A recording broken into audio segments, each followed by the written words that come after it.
अस्सलामु अलैकुम वरहमतुल्लाहि वबरकातुह। इन्नल हम्दुलिल्लाह नहमदुहु व नस्तईनुहु व नस्तगफिरुहु व नऊज़ु बिल्लाहि मिन शुरूरि अनफुसिना व मिन सय्यिआति अमालिना। मन यहदिहिल्लाहु फला मुदिल्ल लहु व मन युद्लिल फला हादिय लहु व अशहदु अन ला इलाहा इल्लल्लाहु वहदहु ला शरीका लहु व अशहदु अन्न मुहम्मदन अब्दुहु व रसूलुहु सल्लल्लाहु तआला अलैहि व अला आलिहि व सहबिहि व सल्लम तस्लीमन कसीरा। अम्मा बाद फ़क़द क़ाल इमाम अल-बुख़ारी रहमहुल्लाहु तआला किताब मनाक़िबिल अंसार बाब मनाक़िबिल अंसार रज़ियल्लाहु अन्हुम व क़ौलिल्लाहि अज़्ज़ा व जल्ल वल्लज़ीना आवव व नसरू व क़ौलिहि तआला वल्लज़ीना तबव्वउ अद-दार वल ईमान मिन क़ब्लिहिम युहिब्बूना मन हाजर इलैहिम वला यजिदूना फ़ी सुदूरिहिम हाजतन मिम्मा ऊतू व युसिरूना अला अनफुसिहिम वलौ काना बिहिम ख़सासा वमन युक़ शुह्ह नफ़्सिही फ़उलाइका हुमुल मुफ़्लिहून। क़ाल हद्दसना मूसा बिन इस्माईल क़ाल हद्दसना महदी बिन मैमून क़ाल हद्दसना ग़ैलान बिन जरीर क़ाल क़ुल्तु लि अनस रज़ियल्लाहु तआला अन्हु अरअयता इस्मल अंसार कुन्तुम तुसम्मौना बिहि अम सम्माकुमुल्लाह क़ाल बल सम्माना अल्लाहु अज़्ज़ व जल्ल। कुन्ना नदख़ुलु अला अनस रज़ियल्लाहु तआला अन्हु फ़युहद्दिसुना बिमनाक़िबिल अंसार व मशाहिदिहिम व युक़बिलु अलैया औ अला रजुलिन मिनल अज़्द फ़यक़ूलु फ़अला क़ौमुका यौम कज़ा व कज़ा कज़ा व कज़ा। सम्मानित भातृमंडলী, আল্লাহ রাব্বুল আলামিনের প্রশংসা এবং প্রিয় নবী সাল্লাল্লাহু আলাইহি সাল্লামের উপর সালাত ও সালামের পর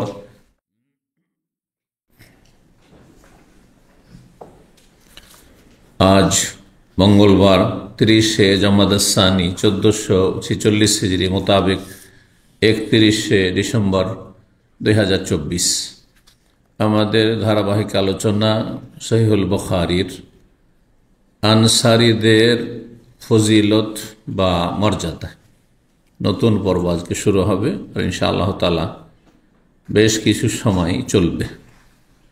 আল্লাহ রাব্বুল আলামিন যেন তাদের অনুসরণে তৌফিক দান করেন, কারণ তারা ছিলেন হেদায়েতের পথে আমাদের আদর্শ। রাসূলুল্লাহ সাল্লাল্লাহু আলাইহি ওয়াসাল্লামের পরে তারা ছিলেন নির্ভেজাল অনুসারী রাসূলুল্লাহ সাল্লাল্লাহু আলাইহি ওয়াসাল্লামের।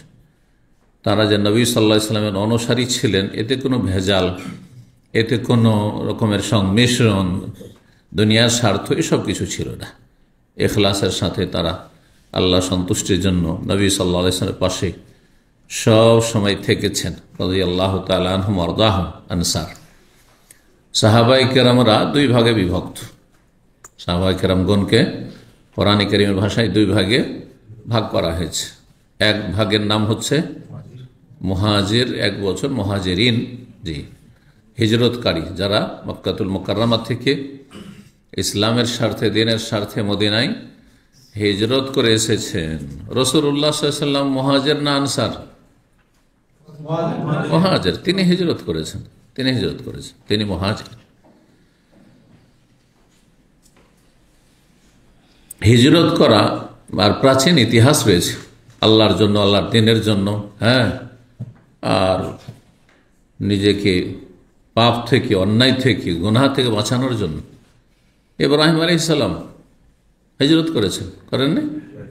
কোথায়? ইরাকে তার বাবার বাড়ি, জি বেবিলনে। সেখান থেকে বাপ যখন কট্টর মুশরিক, প্রতিমা পূজারী শুধু নয়, প্রতিমা সে নিজের হাতে তৈরি করে, আর কত লোকের কাছে যে সেল করে, আর কত লোক যে এই প্রতিমাগুলির পূজা করে, জি তাকে বহুভাবে বোঝানোর চেষ্টা করেছেন, দাওয়াত দিয়েছেন ইব্রাহিম আলাইহিস সালাম, কিন্তু মানেনি।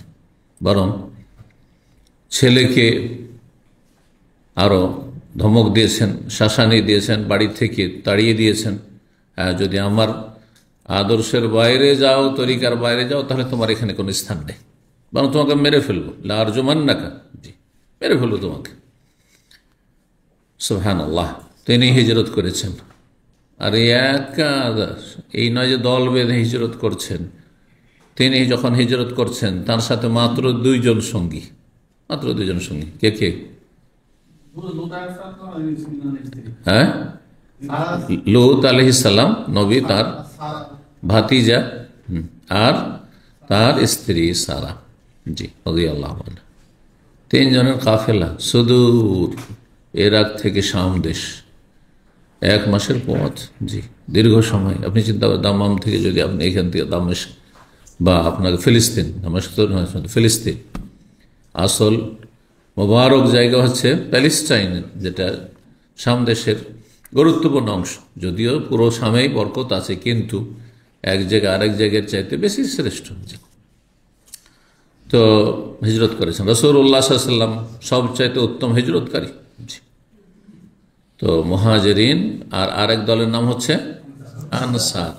আচ্ছা, যদি আপনাদের জিজ্ঞাসা করি আনসারদের ফজিলত সম্পর্কে ইমাম বুখারী রাহিমাহুল্লাহ বিশেষভাবে এখানে অধ্যায় নিয়ে এসেছেন, পর্ব নিয়ে এসেছেন, ধারাবাহিক পর্ব চলবে, অনেকগুলি হাদিস এসছে। জি, আমাদের এটা শেষ করতে 1 মাসের বেশি লাগবে, অন্তত 1.5 মাস 2 মাসও লাগতে পারে।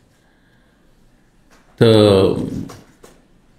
মুহাজিরিনরা বেশি আল্লাহর কাছে উত্তম শ্রেষ্ঠ না আনসাররা? মুহাজির, এক বাক্যে, কোনো ইখতিলাফ নেই আপনাদের? হ্যাঁ, হানফি শাফি মালিকি হাম্বলি 4 মাযহাবের ইখতিলাফ হলো, আপনাদের কোনো ইখতিলাফ হলো না। জি হ্যাঁ, মুহাজিরিনরা আনসার চাইতে বেশি শ্রেষ্ঠ। তাহলে যদি আনসারদেরই এত ফজিলত হয়, তাহলে মুহাজিরদের কত ফজিলত রয়েছে চিন্তা করতে হবে। কেন মুহাজিরিনদের বেশি ফজিলত? একজন বলেন। সমস্ত কিছু খালি হাতে, সমস্ত কিছু, কত ধন সম্পদ ছিল, বাড়ি ছিল, ঘর ছিল, আত্মীয় স্বজন, মাতৃভূমি, টাকা পয়সা, সব কিছু যদি নিয়ে যেতে পারে, তারপরে মাতৃভূমি ছেড়ে অন্য জায়গায় ভালো লাগে না? যারা প্রবাসে আছেন তারা জানেন, যারা স্থায়ীভাবে অন্য অন্য দেশের, ইউরোপ আমেরিকায় বাস করছে না, কোথায় অস্ট্রেলিয়া নিউজিল্যান্ডে বাস করছেন, তাদেরকে জিজ্ঞাসা করে খুব সুখে আছে? আমাদের মনে হচ্ছে অনেক সুখে আছেন না?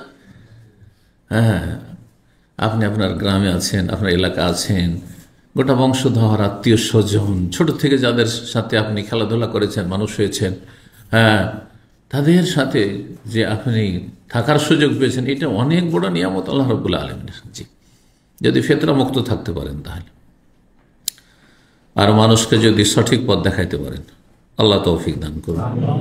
তো আল্লাহ রাব্বুল আলামিন আসলে মানুষের রুজির ফয়সালা করে রেখেছে। হ্যাঁ, কেউ দেশে থাকবে, কেউ বিদেশে থাকবে। মুহাজিরিনরা বেশি শ্রেষ্ঠ কেন? এর একটি কারণ বললেন যে তারা সমস্ত কিছু ত্যাগ করি খালি হাতে, তারপরে প্রাণের ঝুঁকি নিয়ে যে কোনো সময় যখন হিজরত করছেন সেই পথে কাফেররা যদি পেত, তাহলে বেঁচে থাকার কোনো সুযোগ ছিল না, কোনো সুযোগ ছিল না। জি, আর আরেকটি গুরুত্বপূর্ণ কারণ আছে মুহাজিরদের ফজিলতের। সেটা হচ্ছে যে মুহাজিরিন একদল আর আনসার একদল। মুহাজিরিনদের দলে রাসূলুল্লাহ সবচেয়ে শ্রেষ্ঠ মানুষ। মুহাম্মদ রাসূলুল্লাহ কোন দলে? মুহাজিরিনদের দলে। জি, সুতরাং মুহাজিররা আনসারদের তুলনায় শ্রেষ্ঠ। জি, হিজরতের বিশেষ ফজিলত হাদিস রয়েছে। তৃতীয় কারণ হিসেবে এটাও ধরে রাখতে পারেন। নবী সাল্লাল্লাহু আলাইহি ওয়াসাল্লাম বলেছেন, যখন আমর ইবনে আস একটু বিলম্বে ইসলাম কবুল করলো, আমর ইবনে আস, আর জাহেলি যুগে মেলা গুনাহ হয়েছে, পাপ হয়েছে, ইসলাম কবুল করতে এসে রাসূলুল্লাহ সাল্লাল্লাহু আলাইহি ওয়াসাল্লামের কাছে হাত বাড়াচ্ছেন বায়াত, শপথ করার জন্য ইসলাম কবুল করবেন, কালিমা পড়বেন। আর হাত বাড়ানোর পরে হঠাৎ করে কি করছেন? হাতটা টেনে নিচ্ছেন তিনি। জি, এই হাদিস অনেকবারই এখানে আলোচনা করেছি। রাসূলুল্লাহ অবাক যে এই লোকটি হাত বাড়াইলো কালিমা পড়ার জন্য, বায়াত করার জন্য, আবার হাতটাকে গুটিয়ে নিল কেন? কি ব্যাপার? তখন ওরিদু আন আশতারিত, আমি একটা শর্ত লাগাতে চাই, ইসলাম কবুল করব, তবে একটা আমি কন্ডিশন, শর্ত লাগাতে চাই। যদি এই শর্তটা আমার মঞ্জুর হয় তাহলে আমি ইসলাম কবুল করবো। সুবহানাল্লাহ, অবাক নবী এই শর্ত লাগিয়ে, শর্ত সাপেক্ষ ইসলাম। বেমাজা তাশতারিত, কি শর্ত লাগাবে? বলছে যে শর্ত লাগাচ্ছি আমি যে আল্লাহ যেন আমাকে মাফ করে দেন। যদি আল্লাহ আমাকে ক্ষমা করেন তাহলে আমি ইসলাম কবুল করবো, আর যদি আল্লাহ ক্ষমা না করেন, জাহান্নামে যেতে হয়, তাহলে আমি ইসলাম কবুল করে করবো কি? সুবহানাল্লাহ, কত ভয় হয়েছে আল্লাহর আযাবের। মানুষ যখন পাপ থেকে ফিরে চলে আসে তখন তার অন্তরে আমরা যারা নিয়মিত হয়তো নেকির কাজ করে তাদের চাইতে বেশি ভয় ভীতি কাজ করে, যে আল্লাহর আযাবের ভয়। কারণ অনেক অন্যায় করেছে, অনেক সময় নষ্ট করেছে, অনেক সময় পাপে লিপ্ত থেকেছে। রাসূলুল্লাহ সাল্লাল্লাহু আলাইহি ওয়াসাল্লাম কি বলেছিলেন? দুটি কথা বলেছিলেন, যে তুমি কি জানো না যে আল ইসলাম ও ইয়াহদিমু মা কানা ক্বাবলা, ইসলাম অতীতের সমস্ত পাপকে ধ্বংস করে দেয়, ধ্বংস করে নিশ্চিহ্ন করে দেয়। 2 নম্বর বলেছেন ওয়া আন্নাল হিজরাতা তাহদিমু মা কানা ক্বাবলা, আর হিজরত কি করে? অতীতের গুনাহগুলিকে নিশ্চিহ্ন করে দেয়। হিজরতের বড় ফজিলত রয়েছে, কিন্তু হিজরত কিসের জন্য হইতে হবে? আল্লাহর জন্য, আল্লাহর দ্বীনের জন্য। হিজরত একই দেশের মধ্যে হইতে পারে, হ্যাঁ, ফিতনার জায়গা থেকে ভালো জায়গায় হিজরত করা, শিরক বিদআতের এলাকা, সেখানে থাকলে মাজার পূজারীদের মাঝে আপনাকে তাদের বেদাতে অংশ নিতেই হবে, নাহলে বাঁচতে দেবে না সেখানে। আপনাকে, আপনার পরিবার সেখানে নিরাপদ নয়, আপনার ইমান ইসলাম নিরাপদ নয়। তাদের মসজিদে গেলে বাধ্যতামূলক আপনাকে বেদাত করাবে, কিয়ামে দাঁড়াইতে হবে, না সেখানে মার খেতে হইতে পারে, জীবনও যেতে পারে। হিজরত করেন আপনি, হিজরত ফরজে আছে। এইরকম জায়গায় থেকে গেলেন, মার খাবো তবুও থেকে যাবো, আপনি মার খেয়ে থাকবেন, আপনার ছেলেমেয়েরা মার খেয়ে থাকবে না, পোল্ট্রি খেয়ে যাবে। 10-20টা বছর যতদিন আপনি বেঁচে থাকলেন, অথবা যতদিন বাচ্চাগুলো হয়তো নাবালক ছিল, ততদিন পর্যন্ত তো ঠিক থাকলো। আর তারপরে আপনার বেঁচে থাকলেন, আপনি যখন বুড়ো হয়ে গেছেন, আপনার ছেলেরা তখন গ্রামের বেদাতের সাথে মিশে গেছে। এটা আপনাদের জন্য শিক্ষণীয় কথা। কিন্তু অনেকেই না, এই বেদাতি সমাজে বাস করবো আমি, আর আমি টিকে থাকবো না। আপনি পারবেন না টিকে থাকতে, আপনি টিকে থাকলে আপনার ছেলেমেয়েরা পারবে না টিকে থাকতে। আমার আব্বা, তখন আপনার ভুল ধরবে আপনার ছেলেমেয়েরা, আমার বাবা কঠোর ছিল, হ্যাঁ, আমার বাবার তরিকা আমাদের ধরলে হবে না, সবার সাথে মিলেমিশে চলতে হবে। শয়তান সবসময় লেগে আছে, পোল্ট্রি খেয়ে আবার ওই বিদাতি হয়ে যাবে। বহু আলেমদের যারা আজকাল সহি আকিদা বলছেন, কিন্তু ক্লিয়ার নিজেদেরকে আহলে হাদিস বলছেন না, স্পষ্ট করে দিচ্ছেন না। মসজিদ করছেন, মাদ্রাসা করছেন, দেখেন মসজিদ মাদ্রাসাগুলো কিন্তু বেদাতিরা নিয়ে যাচ্ছে, খবর নিয়ে দেখেন মাদ্রাসাগুলো নিয়ে যাচ্ছে। তাদের জীবদ্দশায় এখন দখল করে ফেলেছে অনেকটা, কারণ ক্লিয়ার করেনি তাদের বিষয়টি। বলছে যে না না না, আমরা মুসলিম, আমরা আসলে সহি আকিদার লোক। স্পষ্ট করেন, আপনি স্পষ্ট করেন, ক্লিয়ার হয়ে যান। কারণ ইন্ডিয়া, বাংলাদেশ, পাকিস্তানের অবস্থা আরব দেশের মতো নয় যে আমি শুধু মুসলিম বলে থাকবো আর তারপরে আমার ছেলেমেয়েরা টিকে থেকে যাবে। হ্যাঁ, তাওহীদ সুন্নাত থাকবে না, কারণ আপনাকে প্রতিকূল জায়গায় মানে পরিস্থিতি বাস করতে হচ্ছে। সৌদি আরবে অসুবিধা নেই, সৌদি আরবে যেহেতু বিদাতি তেমন নেই, আর বিদাতি থাকলে তারা একেবারে কোণঠাসা, তাদের কোনো ক্ষমতা নেই, তাদের মুখ বন্ধ আছে। কিন্তু ইন্ডিয়া, বাংলাদেশ, পাকিস্তানে বেদাতিদের মুখ বেশি খোলা আছে, হ্যাঁ, তাদের গায়ের জোর বেশি, হ্যাঁ, তারপরে ক্ষমতা যাদের আছে তাদের অধিকাংশ তাদের দলভুক্ত। সুতরাং আপনি সেখানে দুর্বল, অসহায়। সতর্ক সাবধান, বেদাতি এলাকা থেকে হিজরত করা ফরজ, হ্যাঁ, পাপের এলাকা থেকে হিজরত করা ফরজ। এই বিষয়গুলো আপনাদের জন্য অত্যন্ত জরুরি। না হইলে আপনি নিশ্চিত থাকেন, যতই বড় আপনি মাদানি হন আর আলেম হন, আপনার ছেলেমেয়েরা আগামী প্রজন্ম আবার গ্রামবাসীর দিকে ফিরে যাবে, আপনার আদর্শে থাকবে না, নবী সাল্লাল্লাহু আলাইহি ওয়াসাল্লামের তরিকায়, খোলাফায়ে রাশেদিনের তরিকায় থাকবে না। মুখস্থ করেন কথাটি। জি, তো কথা লম্বা না করে আমরা আসল বিষয়ের দিকে আসি। আনসারদের ফজিলত, কিতাব ও মানাকিবুল আনসার। ইমাম বুখারী রাহিমাহুল্লাহ বলছেন এই পর্ব হচ্ছে আনসারদের মর্যাদা বা ফজিলত সম্পর্কে। মানাকিব মানে ফাজাইল, বিস্তারিত এই শব্দের ব্যাখ্যা এর আগে করেছি যখন ফাজাইলে সাহাবা বা মানাকিব এসেছে, মানাকিবুস সাহাবা, তখন। জি, আনসারদের ফজিলতে কোরআনে কারীমে বিশেষ কিছু আয়াত রয়েছে। মুহাজিরিনদের সম্পর্কে তো আয়াত আছে, মুহাজির আনসার দুই দল মিলিয়ে সাহাবায়ে কেরাম সম্পর্কে আরো মেলা আয়াত আছে। সাহাবায়ে কেরামদের ফজিলত মর্যাদায় অনেকগুলি আয়াত রয়েছে কোরআনে কারীমে। সেগুলো যদি আলোচনা করা যেত কয়েকটা ধারাবাহিক আলোচনা লাগবে। সাহাবায়ে কেরামদের ফজিলত কোরআনের আলোকে যদি এই বিষয়টা নিয়ে আলোচনা করি তা আমার একদিনের বিষয়ভিত্তিক আলোচনা হবে না। অত 2-3 দিন লাগবে। এতগুলি আয়াত রয়েছে, তো সেগুলির এখন সময় নেই। এখন আমাদের সামনে সেটি হচ্ছে আনসারদের ফজিলতে বিশেষভাবে যে আয়াতগুলি রয়েছে এখানে নিয়ে এসছেন। বলছেন প্রথম অধ্যায়ে বাবু মানাকিবুল আনসার রাদিয়াল্লাহু আনহু, এই অধ্যায় হচ্ছে আনসারদের ফজিলত বা মর্যাদা সম্পর্কে, ওয়া কাউলিল্লাহি আযজা ওয়া জাল, মহান আল্লাহর বাণীর তাফসীর সম্পর্কে, যেই বাণীতে আল্লাহ রাব্বুল আলামিন বিশেষভাবে আনসারীদের কথা উল্লেখ করেছেন। ওয়াল্লাযীনা আওয়াও ওয়া নাসারু, আর ওই সব মানুষরা যারা অন্যদেরকে আশ্রয় দিয়েছে, আশ্রয় দিয়েছে। আশ্রয় কারা দিয়েছিল? আনসার, মদিনাবাসী আশ্রয় দিয়েছে। মদিনার যারা মুমিন মুসলিম তারা আশ্রয় দিয়েছে। আর আশ্রয় কারা নিয়েছেন? মুহাজিরিনগণ, যারা মক্কা থেকে অথবা অন্য এলাকা থেকে যারা হিজরত করে এসেছেন। মক্কা থেকে মূলত হিজরত করেছে কারণ সেখানে নির্যাতিত ছিলেন, কিন্তু অন্য অন্য জায়গা থেকেও মুহাজিরিন এসেছেন। আবু হুরায়রা রাদিয়াল্লাহু তাআলা মুহাজির, কিন্তু তিনি হিজরত করে তার মক্কা থেকে আসেননি। তিনি এসেছিলেন দওস বংশ থাকে আল বাহা এলাকা, বর্তমান আল বাহা এলাকা থেকে এসেছেন। আবু মুসা আশআরী তারা এসেছেন আপনার ওই দিক থেকে, আবহা এলাকা থেকে, ওই দিক থেকে এসেছেন। তো অনেকে ইয়ামান থেকে এসেছেন, কিন্তু তারা সবাই মুহাজির যারা হিজরত করে মদিনা এসেছেন। কেউ ইসলাম রক্ষার জন্য এসেছে, কেউ দিন শিখার জন্য এসেছে। দিন শিখার জন্য হিজরত করে, সেটা আল্লাহর জন্য হিজরত, আল্লাহর দিনের জন্য, যে এখানে থেকে তো কিছু শিখবো না, হ্যাঁ এখানে তো সব মূর্খ লোকদের বাস, সুতরাং আমি চলে যাবো রাসূলুল্লাহ সাল্লাল্লাহু আলাইহি ওয়াসাল্লামের কাছে, সাহাবায়ে কেরামদের কাছে, মুহাজির আনসার যেখানে আছে তাদের কাছ থেকে শিখবো, এই জন্য হিজরত করছি। তো আল্লাহ রাব্বুল বলছেন ওয়াল্লাযীনা আওয়াও, যারা আশ্রয় দিয়েছিল, ওয়া নাসারু, এবং সাহায্য করেছিল। শুধু আশ্রয় দেয়নি, আশ্রয় দিয়ে সার্বিক সাহায্য করেছে। ঘর বাড়ি ছেড়ে দিয়েছে, হ্যাঁ জমি জায়গা, প্রথম তো বলছে ভাগাভাগি করে নেব।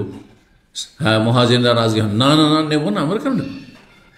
তো ঠিক আছে, তাহলে তোমরা আমাদের বাগানগুলিতে, আমাদের জমি জায়গাতে আমাদের সাথে তোমরাও কাজ করো, আর তারপর এখান থেকে তোমাদের অর্ধেক, যেমন আমাদের দেশে আধি করা, আমরা আধি বলি, হ্যাঁ যারা কৃষি কাজ করে, বড় বড় জমি জায়গাওয়ালারা নিজেরা অত বাইরে থাকে, হয়তো চাষাবাদ করতে পারে না, তো একসময় করতো কি, ওই আধি দিয়ে দিত, জমি দিয়ে দিল, আর অর্ধেক ফসল তোমার মেহনত করে, আর অর্ধেক ফসল আমি জমির মালিক, এখন অর্ধেকও নিতে চাই না। তখন আর অন্য অন্য তরিকা, যেটা জায়েজ তরিকা কিছু আছে, সেসব জায়েজ তরিকা, সেটা হচ্ছে আপনার কি করা,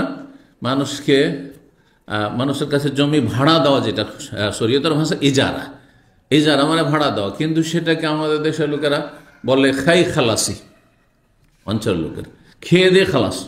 1 বছরের জন্য, 2 বছরের জন্য, 5 বছরের জন্য আপনার জমিটা নিলাম, 2 লাখ টাকা দিয়ে নিলাম, আপনি টাকা খাবেন, আর আমি আপনার জমির ফসল খেয়ে দিয়ে যা পারবো উৎপন্ন করব, খেয়ে দিয়ে শেষ। এটাও জায়েজ, ঠিক না? আর যদি এমনটা করে যে ঠিক আছে তুমি মেহনত করো, চাষি মানুষ, আর আমার জমি, আর জমির নিচের দিকের ফসলটা তুমি নিবে, উপরের দিকের ফসল আমি নেব, জায়েজ হবে? কেন জায়েজ হবে না? হতে পারে বন্যার বছরে, বর্ষাকালে নিচের দিকের ফসল পুরোটা ডুবে গেল। আচ্ছা, এর বিপরীতটাও জায়েজ নয়, খরার বছর উপর দিকে ফসল হল না, হয় জমির মালিক লস খাবে, না হয় নর লস, সুতরাং এটা জায়েজ নাই। কিন্তু ধান গম যা উঠে আসলো, সেটা অর্ধার্ধি, 3 ভাগের 1 ভাগ আমি, তুমি 2 ভাগ, 4 ভাগে যার উপর ইত্তেফাক চুক্তি হয়, অসুবিধা নেই, কারণ এতে ক্ষয়ক্ষতির আশঙ্কা নেই 2 পক্ষের কারো। জি। আর আরেকটি হচ্ছে জমি বন্ধক, এটা জায়েজ না হারাম? সুদ, এটা জায়েজ না, সুদ।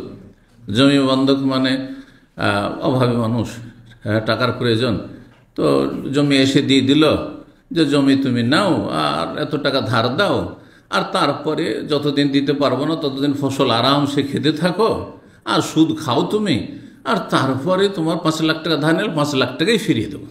খারাপ, এটি সুদ, সুদ একেবারে, কোনো সন্দেহ নেই।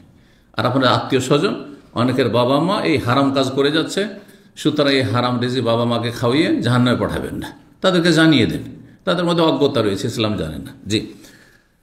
তো আল্লাহ রাব্বুল আলামিন বলছেন তারা আশ্রয় দিয়েছে এবং সাহায্য করেছে। সূরা আনফালের 72, 74 এই আয়াতটি 2 বার করেছে। এই বাক্যগুলি।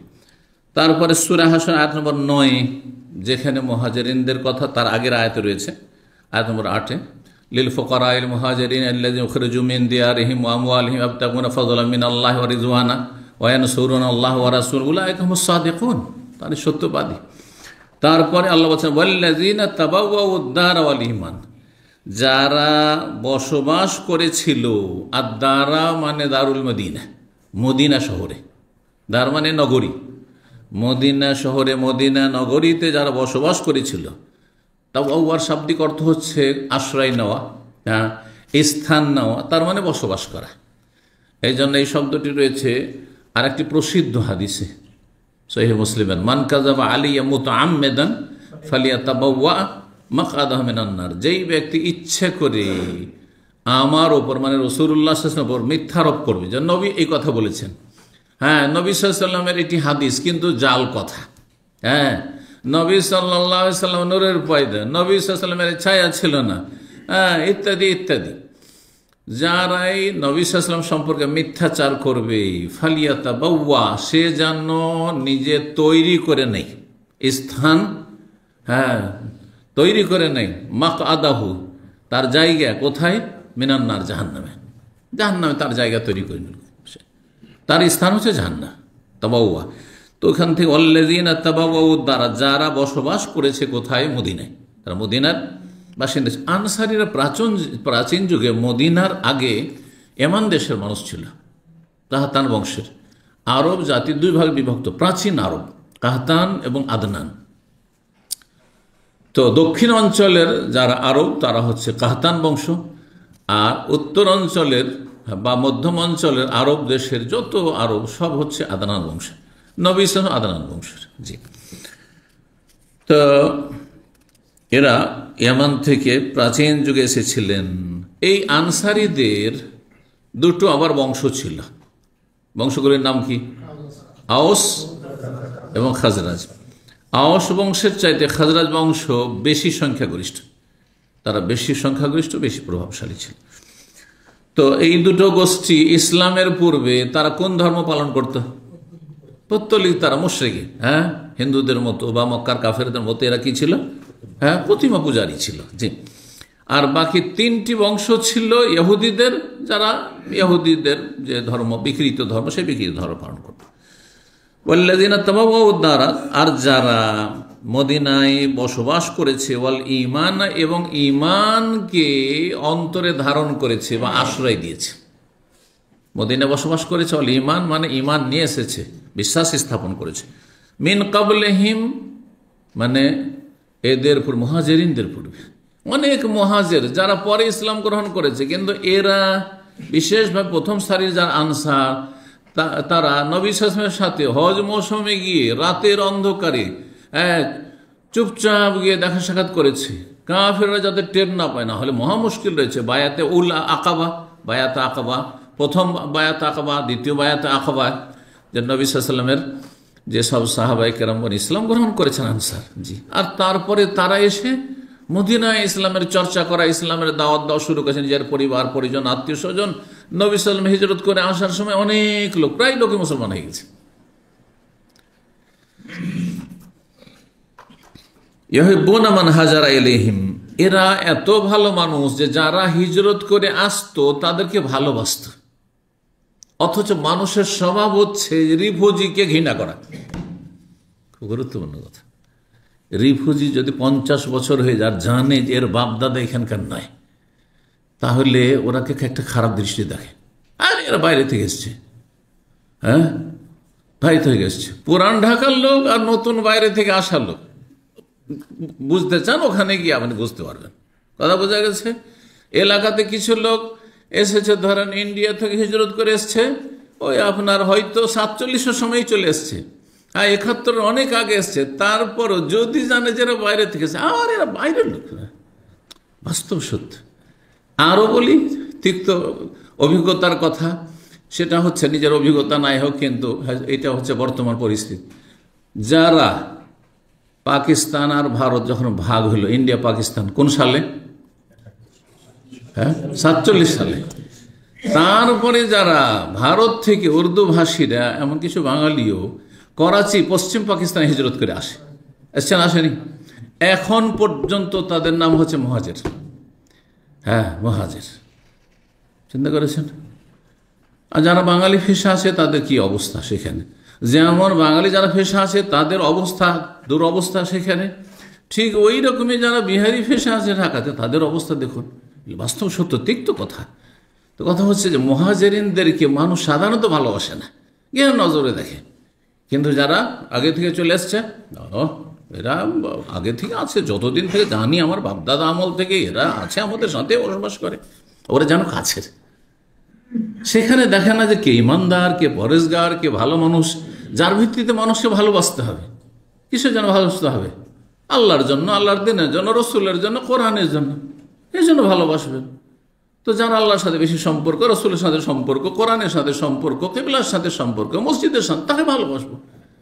সে এখানে রিফিউজি হোক, বাইরের হোক, আর আত্মীয় হোক, অনাত্মীয় যে হোক, ব্যাস।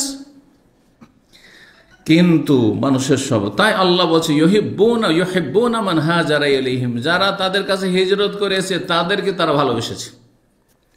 ওয়ালা ইয়াজিদুনা ফি সুদুরিহিম হাজাতাম মিম্মা উতু, আর মুহাজিরিনদেরকে নবী সাল্লাল্লাহু আলাইহি ওয়াসাল্লামের পক্ষ থেকে যা কিছু দেওয়া হতো তাতে আনসারীরা তাদের অন্তরে কোন রকমের হিংসা বিদ্বেষ অনুভব করতেন না।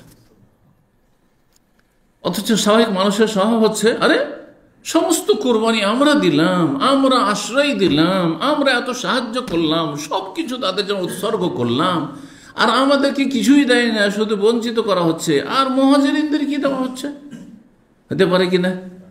শয়তান একবার সুযোগ নিয়েছেন। নবী সাল্লাল্লাহু আলাইহি সাল্লাম তখন তাদের কাছে সঠিক বিষয়টি তুলে ধরেছেন যে দেওয়ার মাপকাঠি, হ্যাঁ, আমার কাছে এই নয় যে কার বেশি কোরবানি রয়েছে।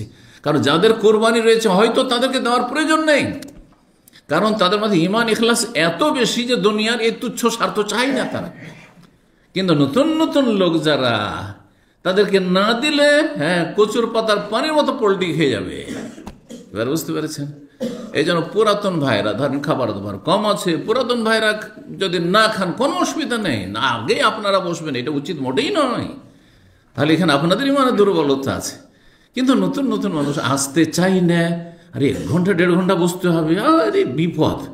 অথচ সারা রাত ও নেট নিয়েও হারাম কাজে বসে থাকছে। বুঝতে পারছেন?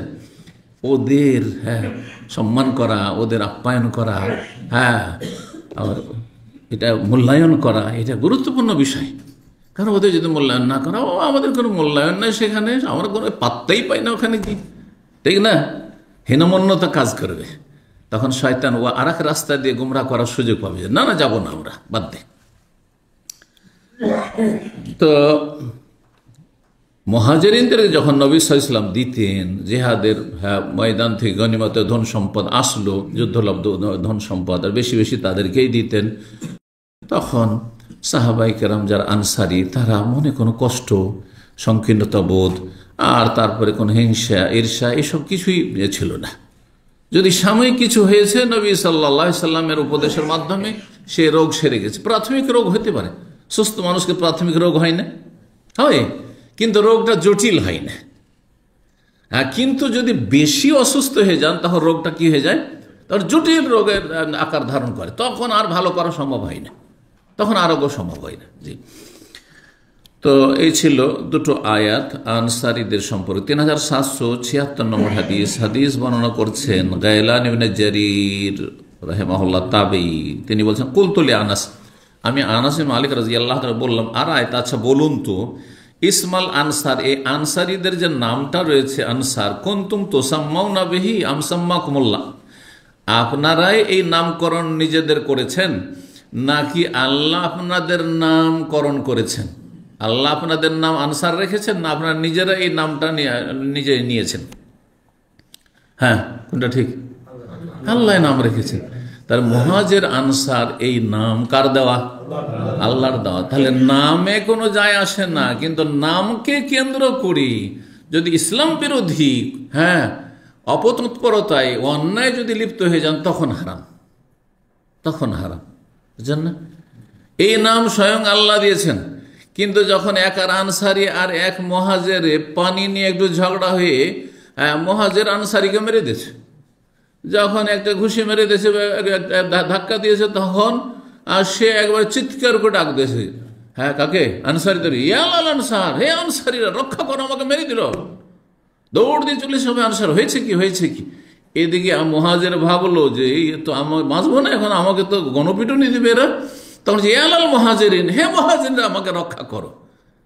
অথচ আল্লাহর দেওয়ার নাম দুটোই তারা ডেকেছিল, কিন্তু অসৎ উদ্দেশ্য যেহেতু, ঝগড়া বিবাদের উদ্দেশ্য ছিল, জাতীয়তার জাহিলিয়াত ছিল সে কথাতে, যার ফলে রাসূলুল্লাহ সাল্লাল্লাহু আলাইহি ওয়াসাল্লাম আসার পরে শুনল ব্যাপারটা কি, বলছে একটু ঝগড়া হতেই এই নিজের নিজের দলকে ডাকা শুরু করেছে, আর মারামারি, একবার লড়াই লেগে যাবে মনে হচ্ছে। আবার ওই প্রাচীন লড়াই 120 বছর ধরে যে চলেছে, ওই রকম ধরনের লড়াইয়ের উপক্রম হয়েছে মদিনায়। মদিনার বাইরের ঘটনা ছিল, সফর ঘটনা। তো নবী সাল্লাল্লাহু আলাইহি ওয়াসাল্লাম বললেন যে, কি বললেন? আবে দাওয়াল জাহেলিয়া ওয়ানা বাইনা আযহরিকুম, আমি এখনো তোমাদের মাঝে জীবদ্দশায় আছি, বেঁচে আছি, আর তোমাদের মধ্যে এই জাহিলিয়াতের স্লোগান। তাহলে বোঝা গেল যে জাতীয়তার স্লোগান হচ্ছে জাহিলিয়াতের স্লোগান। নাম তো আল্লাহর দেওয়া মুহাজির আনসার, কিন্তু জাতীয়তার উদ্দেশ্যে ডাকা হয়েছে, সেই জন্য জাহিলিয়াত বললেন। কথা বোঝা গেছে? এই জন্য আপনি ইসলামিক নাম মুসলিমের সাথে শুধু মুসলিম বলে যথেষ্ট না, আপনাকে চেনা যাবে না যে কোন মুসলিম, শিয়া মুসলিম না সুন্নি মুসলিম। কারণ শিয়াও তো দাবি করছে মুসলিম, এমনকি কাদিয়ানিও তো দাবি করছে, যদিও মুসলিম না, কাদিয়ানিও তো দাবি করছে মুসলিম। আপনি কোন মুসলিম? ওই সুন্নি মুসলিম, তো সুন্নি লাগলো।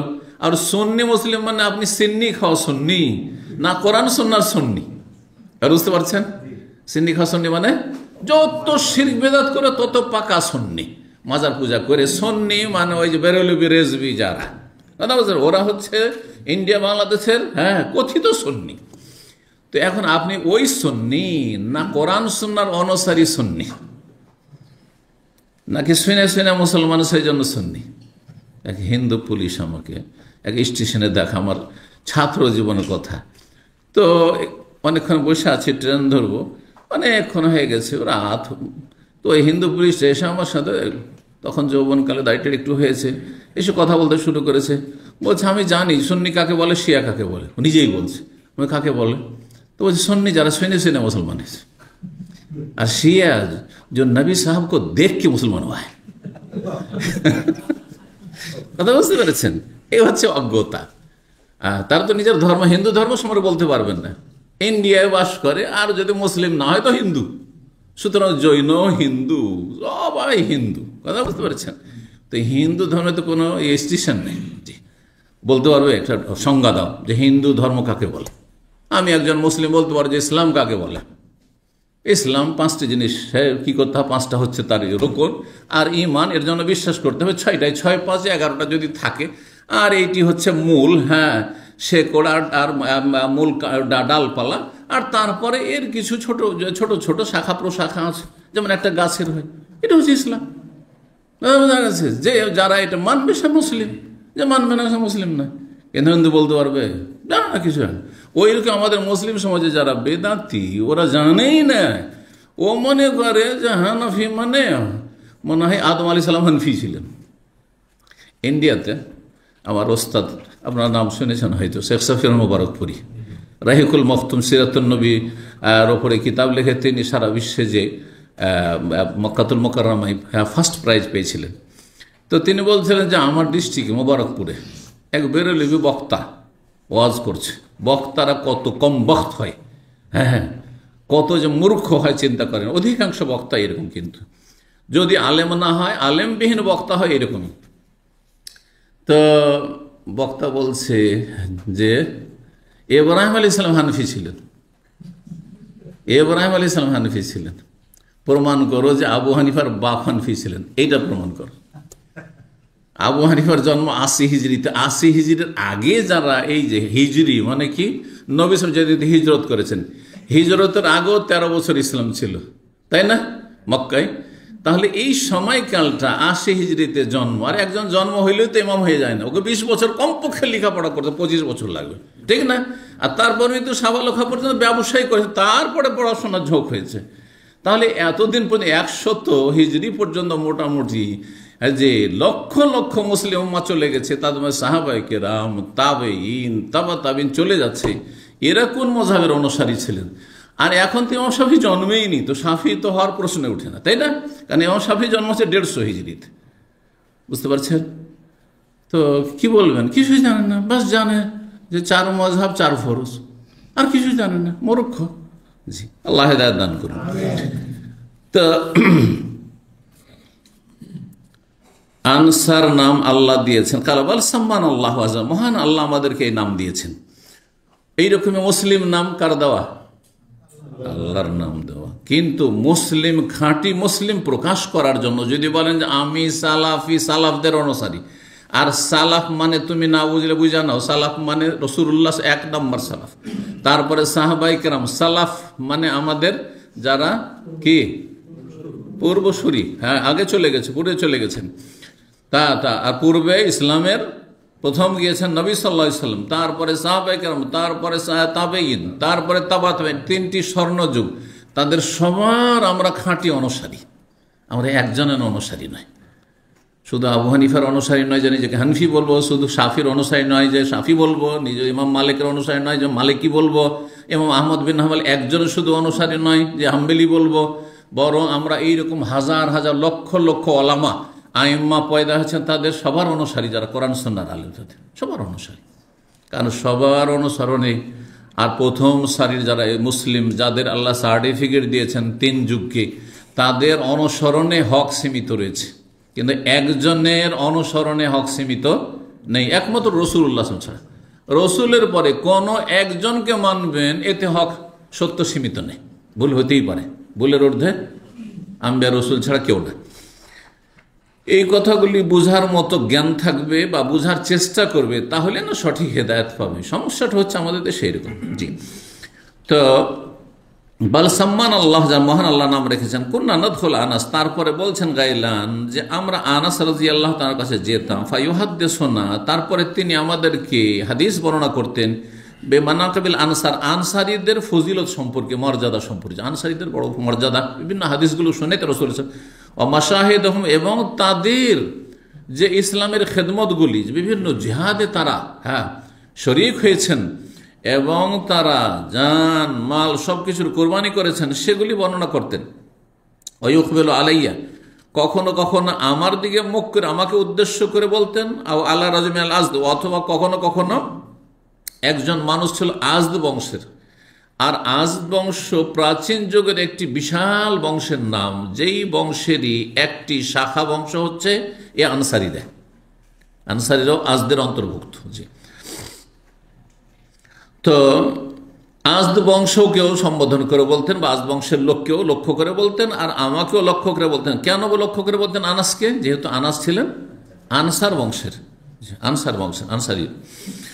ফায়াকুল, বলতেন, ফালা কওমুকা ইয়াওমা কাযা ওয়া কাযা, তোমার সম্প্রদায়, তোমার বংশের লোকেরা অমুক দিনে এই রকমের খেদমত করেছে, এই রকমের ইসলামের খেদমত করেছে, এই রকমের কোরবানি দিয়েছে, এই রকমের ইসলামের খেদমতে কোরবানি দিয়েছে, এভাবে তিনি বলতেন সম্বোধন।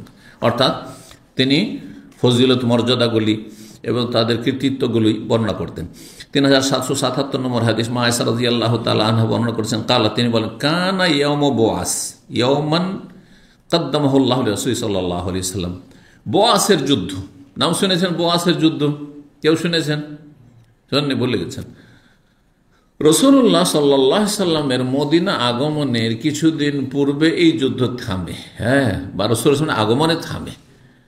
তার আগে 120 বছর পর্যন্ত, 1 বছর 2 বছর 10 বছর 20 বছর না, 120 বছর ধরে এই যুদ্ধ চলে আসছিল দুটি বংশের মাঝে, একদিকে আওস আর একদিকে খাজরাজ।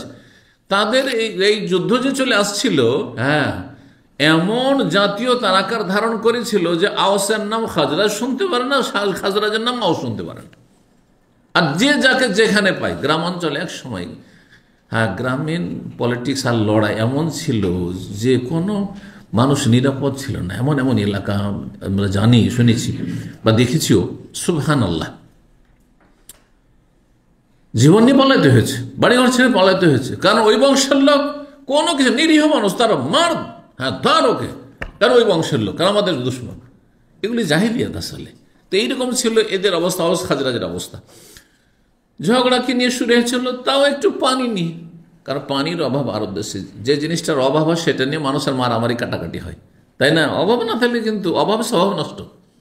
আমাদের মুরব্বীরা যে কিছু কথা বলেছেন খুব গুরুত্বপূর্ণ, অভাবে স্বভাব নষ্ট। আসলে যে জিনিস অভাব সেটা নিয়ে কিন্তু মারামারি। বাড়িতে যদি সচ্ছলতা থাকে, কোনো অভাব না থাকে, ছেলে মেয়ে চলছে ফিরছে, খাওয়া দাওয়া করছে, কোনো রকমের ভাই ভাই কোনো দ্বন্দ্ব নাই হয়তো, যদিও পয়সাওয়ালাদের মধ্যে আবার পয়সার যদি স্বার্থ তখন থাকে, তখন আবার দ্বন্দ্ব, কিন্তু এমনি সবাই সুখে খাচ্ছে, মিলেমিশে আছে। কিন্তু যখন টানাটানি, আর্থিক সংকট, তখন বেশি সমস্যাগুলি হয়। তো পানির সমস্যা আরব দেশে খুব বড় একটা জটিল সমস্যা। এই সামান্য পানি নিয়ে ঝগড়া শুরু হয়, তারপরে মারপিট শুরু হয়, এতে কত লক্ষ লক্ষ প্রাণ চলে গেছে আওস এবং খাজরাজের।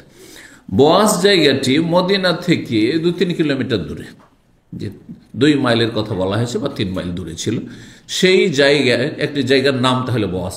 ওই জায়গাতে প্রথম এই লড়াইটি শুরু হয়, এই লড়াই চলতে থাকে, যেখানে আওস খাজরাজকে পায়ে মারে, খাজরাজ আওসকে পায়ে মারে, আর এই মারামারি চলতে থাকে। 2-4 দিন একটু ঠান্ডা হলো, মারামারি করে আবার মারামারি শুরু হয়ে গেল। চলতে চলতে চলতে ইসলাম আসলো, রসুল্লাহ সাল্লাল্লাহু আলাইহি সাল্লাম নবী হইলেন মক্কায়, তারপরে 13 বছর সেখানে থেকে হিজরত করে আসলেন। হিজরত করে আসার পরে তখন যখন তারা ইসলাম গ্রহণ করলো, এই শত্রুতা দূর হইল, না হলে শত্রুতা দূর হইতো না। এই জন্য আল্লাহ রাব্বানা সূরা আলে ইমরানে এই কথাগুলি আল্লাহর যে বড় নিয়ামত হিসেবে স্মরণ করিয়েছেন। ওয়াতাসিমু বিহাবলিল্লাহি জামিআন ওয়া লা তাফাররাকু আয়াত। এই আয়াত কিন্তু আমাদের দেশে সবাই পড়ে, দলাদলি করে, আবার সবাই পড়ে। হ্যাঁ, আল্লাহর রশিকে তোমরা সবাই সঙ্গবদ্ধ হয়ে মজবুত করে ধরো, ওয়ালা তাফাররাকু, আর তোমরা বিচ্ছিন্ন হয়ে যেও না, আর বিচ্ছিন্নতা সৃষ্টি করিও না, বিক্ষিপ্ত হইও না, আপোষে দ্বন্দ্ব দলবাজি করিও না। তাফাররাকু ওয়াজকুরু নিয়ামাতাল্লাহি আলাইকুম, আল্লাহর নিয়ামতকে স্মরণ করো। ইজ কুনতুম আদাআন, হে আওস খাজরাজ মদিনাবাসী, তোমরা পরস্পরের দুশমন, শত্রু ছিলে। ফাআল্লাফা বাইনা কুলুবিকুম, তোমাদের অন্তরে আল্লাহ সম্প্রীতি ভালোবাসা সৃষ্টি করে দিলেন। ফাসবাহতুম বিনিয়ামাতি ইখওয়ানা, আল্লাহর নিয়ামতে অনুগ্রহপূর্বক তোমরা ভাই ভাই হয়ে গেলে। না হলে কোথায় ভাই হওয়ার কথা? আওস খাজরাজকে ভাই হিসাবে নেবে, আর খাজরাজ আওসকে ভাই হিসাবে দুশমন, আমাদের বাপ দাদার দুশমন, 14 পুরুষের দুশমন, এরা ভাই হইতে পারে? কিন্তু ইসলাম কবুল করার সমস্ত আগের দুশ্মনী, শত্রুতা সব ভুলে গেছে। আল্লাহর নিয়ামত কিসের মাধ্যমে? হ্যাঁ, ইসলামের মাধ্যমে, রাসূলুল্লাহ আগমনের মাধ্যমে, কোরআন কারীমের শিক্ষার মাধ্যমে। জি, ফাসবাহতুম বিনিয়ামাতি ইখওয়ানা ওয়া কুনতুম আলা শাফা হুফরাতিন মিনান নার, এমন তোমাদের অবস্থা হয়েছিল যে তোমরা জাহান্নামের কিনারে চলেই গেছিলে। আর 2-4, 10টা 20টা বছর নবী সাল্লাল্লাহু আলাইহি ওয়াসাল্লাম না আসলে বহু লোক জাহান্নামে যেত, কারণ যে মারছে সেও জাহান্নামে, আর যে মার খাচ্ছে সেও জাহান্নামে। কারণ যে মার খাচ্ছে সেও মারার জন্য রেডি, কিন্তু মারতে পারে না, উভয় দল জাহান্নামী, নবী সাল্লাল্লাহু আলাইহি ওয়াসাল্লাম বলেছেন। জি, যখন দুই হাতেও দুই পক্ষের কাছে অস্ত্র থাকবে, আর সুযোগ পেলে আমিও মারবো, আর সুযোগ পেলে আমিও মারবো, দুইজনে বলছে, একজন মারতে পারবে, আরেকজন তো মরবে, দুইজনে জাহান্নামে যাবে, নবী সাল্লাল্লাহু আলাইহি ওয়াসাল্লামের কথা। ফাল কাতিলু মাকতুল ফিন্নার। জি, তো এই বোয়াসের যুদ্ধের প্রেক্ষাপট বলতে এত কথা বলতে হলো। বলছেন মায়েশা কানা ইয়ম বোয়াস, এ বোয়াসের যুদ্ধ, ইয়ম মানে দিন। তো দিন কথাটি কিসের? যুদ্ধের দিন সম্পর্কে বা যুদ্ধের ইতিহাস সম্পর্কে আরবি ভাষায় প্রয়োগ হয়ে থাকে। তো এই জন্য ইয়ম বাদর, বদরের যুদ্ধে কি বলা হয়? ইয়ম ওহুদ, ওহুদের দিন, হাদিসে এসেছে ওহুদের দিন মানে ওহুদের যুদ্ধ। জি, কানা ইয়ম বোয়াস, বোয়াসের যুদ্ধ, ইয়ম মানে এমন একটি ঐতিহাসিক দিবস, কদ্দামাহুল্লাহ লিরাসূলিহি, রাসূলুল্লাহ সাল্লাল্লাহু আলাইহি ওয়াসাল্লামের আগমনের পূর্বে আল্লাহ রাব্বুল আলামিন তা ঘটিয়েছিলেন। নবীর মদিনা আসার আগে এই রকমের অবস্থা আল্লাহ তৈরি করেছিলেন যে মারামারি করতে করতে করতে অশান্তির শেষ প্রান্তে পৌঁছে যাবে। মানুষ যখন অশান্তির আর অন্যায়ের পাপের শেষ প্রান্তে পৌঁছে যায়, তখন শেষে কি করে? ইউটার্ন করে ফিরে আসে। এর বাস্তব সত্যতা হচ্ছে ইউরোপ আমেরিকা ইসলাম গ্রহণের হিড়িক। এত বেশি ইউরোপ, আমেরিকায়, কানাডায় আর অস্ট্রেলিয়া ইসলাম গ্রহণ করছে এই খ্রিস্টান দেশগুলিতে, যেগুলি দেশে নোংরামের শেষ প্রান্তে পৌঁছে গেছিল, পাপের শেষ প্রান্তে পৌঁছে গেছিল, তারা এত বেশি ইসলাম গ্রহণ করছে। আর বিশেষ করে নারীরা বেশি নির্যাতিতা, ধর্ষিতা সেই সব দেশে, যার ফলে এখন ইউটার্ন করে একবার খারাপ হইতে হইতে খারাপের সীমানা শেষ। তো যাবেন কোথায়? সীমানা শেষ হলে তো ঘুরে আসতে হবে। আপনি বাংলাদেশের এই প্রান্ত থেকে ওই প্রান্ত যাচ্ছেন, আপনি যেতে যেতে বর্ডার পর্যন্ত না যাবেন, তারপরে কি করতে হবে? ইউটার্ন করে ফিরে আসতে হবে। এটা হচ্ছে মানুষের স্বভাব। এই জন্য দেখেন ইন্ডিয়া, নেপাল আর এইসব দেশগুলো, যে প্রাচ্যের পূর্ব দিকের যেসব অমুসলিম দেশ রয়েছে বা মুসলিম মেজরিটিওয়ালা দেশ রয়েছে, সেসব দেশে এত ইসলাম গ্রহণ নাই যত ইসলাম গ্রহণ পশ্চিমা দেশে আছে। কারণটা কি? পাপে একবার শেষ সীমানায় পৌঁছে গেছে। এখন ইউটার্ন করা ছাড়া কোনো পাই নাই, শান্তি পাইনি। মদ খেয়ে শান্তি, মানসিক শান্তি পাই নাই। শুকরের গোস্ত খেয়ে মানসিক শান্তি পাইনি। জেনা ব্যভিচার, অবাধ মেলামেশা, যারও সন্তান, এই শান্তি পাইনি। আর এই লিভ টুগেদার শান্তি পাইনি, যার ফলে এখন ফিরে আসতে হচ্ছে বৈবাহিক জীবনে, পাক পবিত্র জীবনে, ইসলামের ছায়াতলে আশ্রয় নিতে হচ্ছে। এটা হচ্ছে বাস্তব সত্যতা। তো রাসূলুল্লাহ সাল্লাল্লাহু আলাইহি ওয়াসাল্লাম আগমনের আগে আল্লাহ রাব্বুল আলামিন এইরকমটা ঘটিয়েছিলেন। ফাকাদেমা রাসূলুল্লাহ সাল্লাল্লাহু আলাইহি ওয়াসাল্লাম এমন সময় মদিনায় পদার্পণ করলেন, ওয়াকাদ ইফতারাকা মালাহুম, সেই সময় এমন পরিস্থিতি ছিল যে মদিনার যারা নেতৃস্থানীয় ব্যক্তি, প্রভাবশালী ব্যক্তি, তারা দলে দলে বিচ্ছিন্ন হয়ে গেছিল, কারোর সাথে কারো মিল ছিল না। ওয়াকুতিলাত সারাওয়াতুহুম, এবং তাদের যারা ধনী ব্যক্তি বা সম্পদশালী, জি সারাওয়াত বলা হয় ধনীদেরকে, বিত্তবান যারা সম্পদশালী ব্যক্তি, তারা সব নিহত হয়েছিল। কেউ অজরেহু, আর কেউ আহত হয়েছে। নিহত আর আহত, যারা বেঁচে আছে সব ক্ষতবিক্ষত আহত হয়ে, কার হাত কেটেছে, পা কেটেছে, আর কেউ শয্যাশায়ী আহত হয়েছে, আর না হয় নিহত। ফাকাদ্দামাহুল্লাহু লিরাসূলিহি সাল্লাল্লাহু আলাইহি ওয়াসাল্লাম ফি দুখুলিহিম ফিল ইসলাম। আল্লাহ রাব্বুল আলামিন এই রকমের পরিস্থিতি অগ্রিম তৈরি করেছিলেন রাসূলুল্লাহ সাল্লাল্লাহু আলাইহি সাল্লামের খাতিরে, ফি দুখুলিহিম ফিল ইসলাম, তাদের ইসলামে দীক্ষিত হওয়ার জন্য, প্রবেশ করার জন্য অনুকূল পরিবেশ তৈরি করার উদ্দেশ্যে। অনুকূল পরিবেশ, ফিল্ড তৈরি আছে, মানুষ একেবারে অশান্তিতে আর থাকতে পারছে না। তখন দেখলো যে শান্তি আছে নবী সাল্লাল্লাহু আলাইহি ওয়াসাল্লামের কথাগুলিতে। এগুলো যদি আমরা মেনে চলি, তাহলে এখানে শান্তি কায়েম হবে, তাহলে মদিনায় আমরা শান্তিতে বসবাস করতে পারবো, আর এখানে আমরা নিরাপত্তা হাসিল করব। জি, 3778 নম্বর হাদিস বর্ণনা করেছেন আনাস রাদিয়াল্লাহু তাআলা আনহু থেকে, তার ছাত্র আবু তাইয়া বলছেন, আমি আনাস রাদিয়াল্লাহু তাআলার কাছে শুনেছি, তিনি বলেন, কালাতিল আনসারী ইয়াউম ফাতহি মক্কা, আনসারীর লোকেরা মক্কা বিজয়ের সময় বলেছিল, মক্কা বিজয়ের দিন মনে হচ্ছে, কিন্তু মক্কা বিজয়ের দিনে গনিমতের ধন সম্পদ হয়নি। তাহলে গনিমতের ধন সম্পদ ভাগ হচ্ছে কথাটি আসলে ঐতিহাসিকভাবে ভুল হয়ে যাবে, তাহলে এইভাবে শাব্দিক অর্থ করলে। এই জন্য ভাষ্যকারগণ বলছেন যে মক্কা বিজয় হলো কোন মাসে? বলতে পারেন কেউ? রমজান মাসে। হ্যাঁ, মক্কা বিজয় হয়েছে রমজান মাসে। রমজান মাস খুব গুরুত্বপূর্ণ মাস। হক বাতিলের যে পার্থক্য হয়েছে, ইসলামের ইতিহাসে প্রথম লড়াই সেটা হচ্ছে বদর, রমজান মাসে। হ্যাঁ, 70 জন কাফের নেতা নিহত। আর মক্কা বিজয় হয়ে তারা নির্মূল হয়েছে, দমন হয়েছে মক্কার কাফেররা। হ্যাঁ, যাদের দাপটের শেষ ছিল না, যাদের অহংকার দাম্ভিকতার শেষ ছিল না, হ্যাঁ, সেটাও রমজান মাসে। জি, রমজান মাস মুসলিম উম্মার বিজয়ের মাস, জি, সম্মানের মাস। শুধু এবাদত বন্দেগী নয়, সার্বিক জীবনে আর জিহাদও এবাদত, এবং ইসলাম শক্তিশালী হওয়া গুরুত্বপূর্ণ এবাদত, যে ইসলাম মুসলিমরা শক্তিশালী হবে। তো তারপরে নবী সাল্লাল্লাহু আলাইহি ওয়াসাল্লাম সেখান থেকে অবসর হয়ে চলে গেলেন তায়েফে, কিন্তু কাফেররা বড় শক্তিশালী আছে। আর তায়েফের পাশে হুনাইন এলাকায় এরা খুব তীর চালাতে পারদর্শী। এটা একটা বাতিল শক্তি, কাফের শক্তি খুব মজবুত হয়ে আছে। এদেরকে নির্মূল করতে হবে, দমন করতে হবে। হুনাইনের যুদ্ধে গেলেন, হুনাইনের যুদ্ধ হলো। আর হুনাইনের যুদ্ধে অনেক ধন সম্পদ গনিমতে পেয়েছেন রাসূলুল্লাহ, সাহাবায়ে কেরামগণ। তো সিরাতুন নবীতে যেগুলি আলোচনা করেছি সেগুলির ভাগ বন্টন।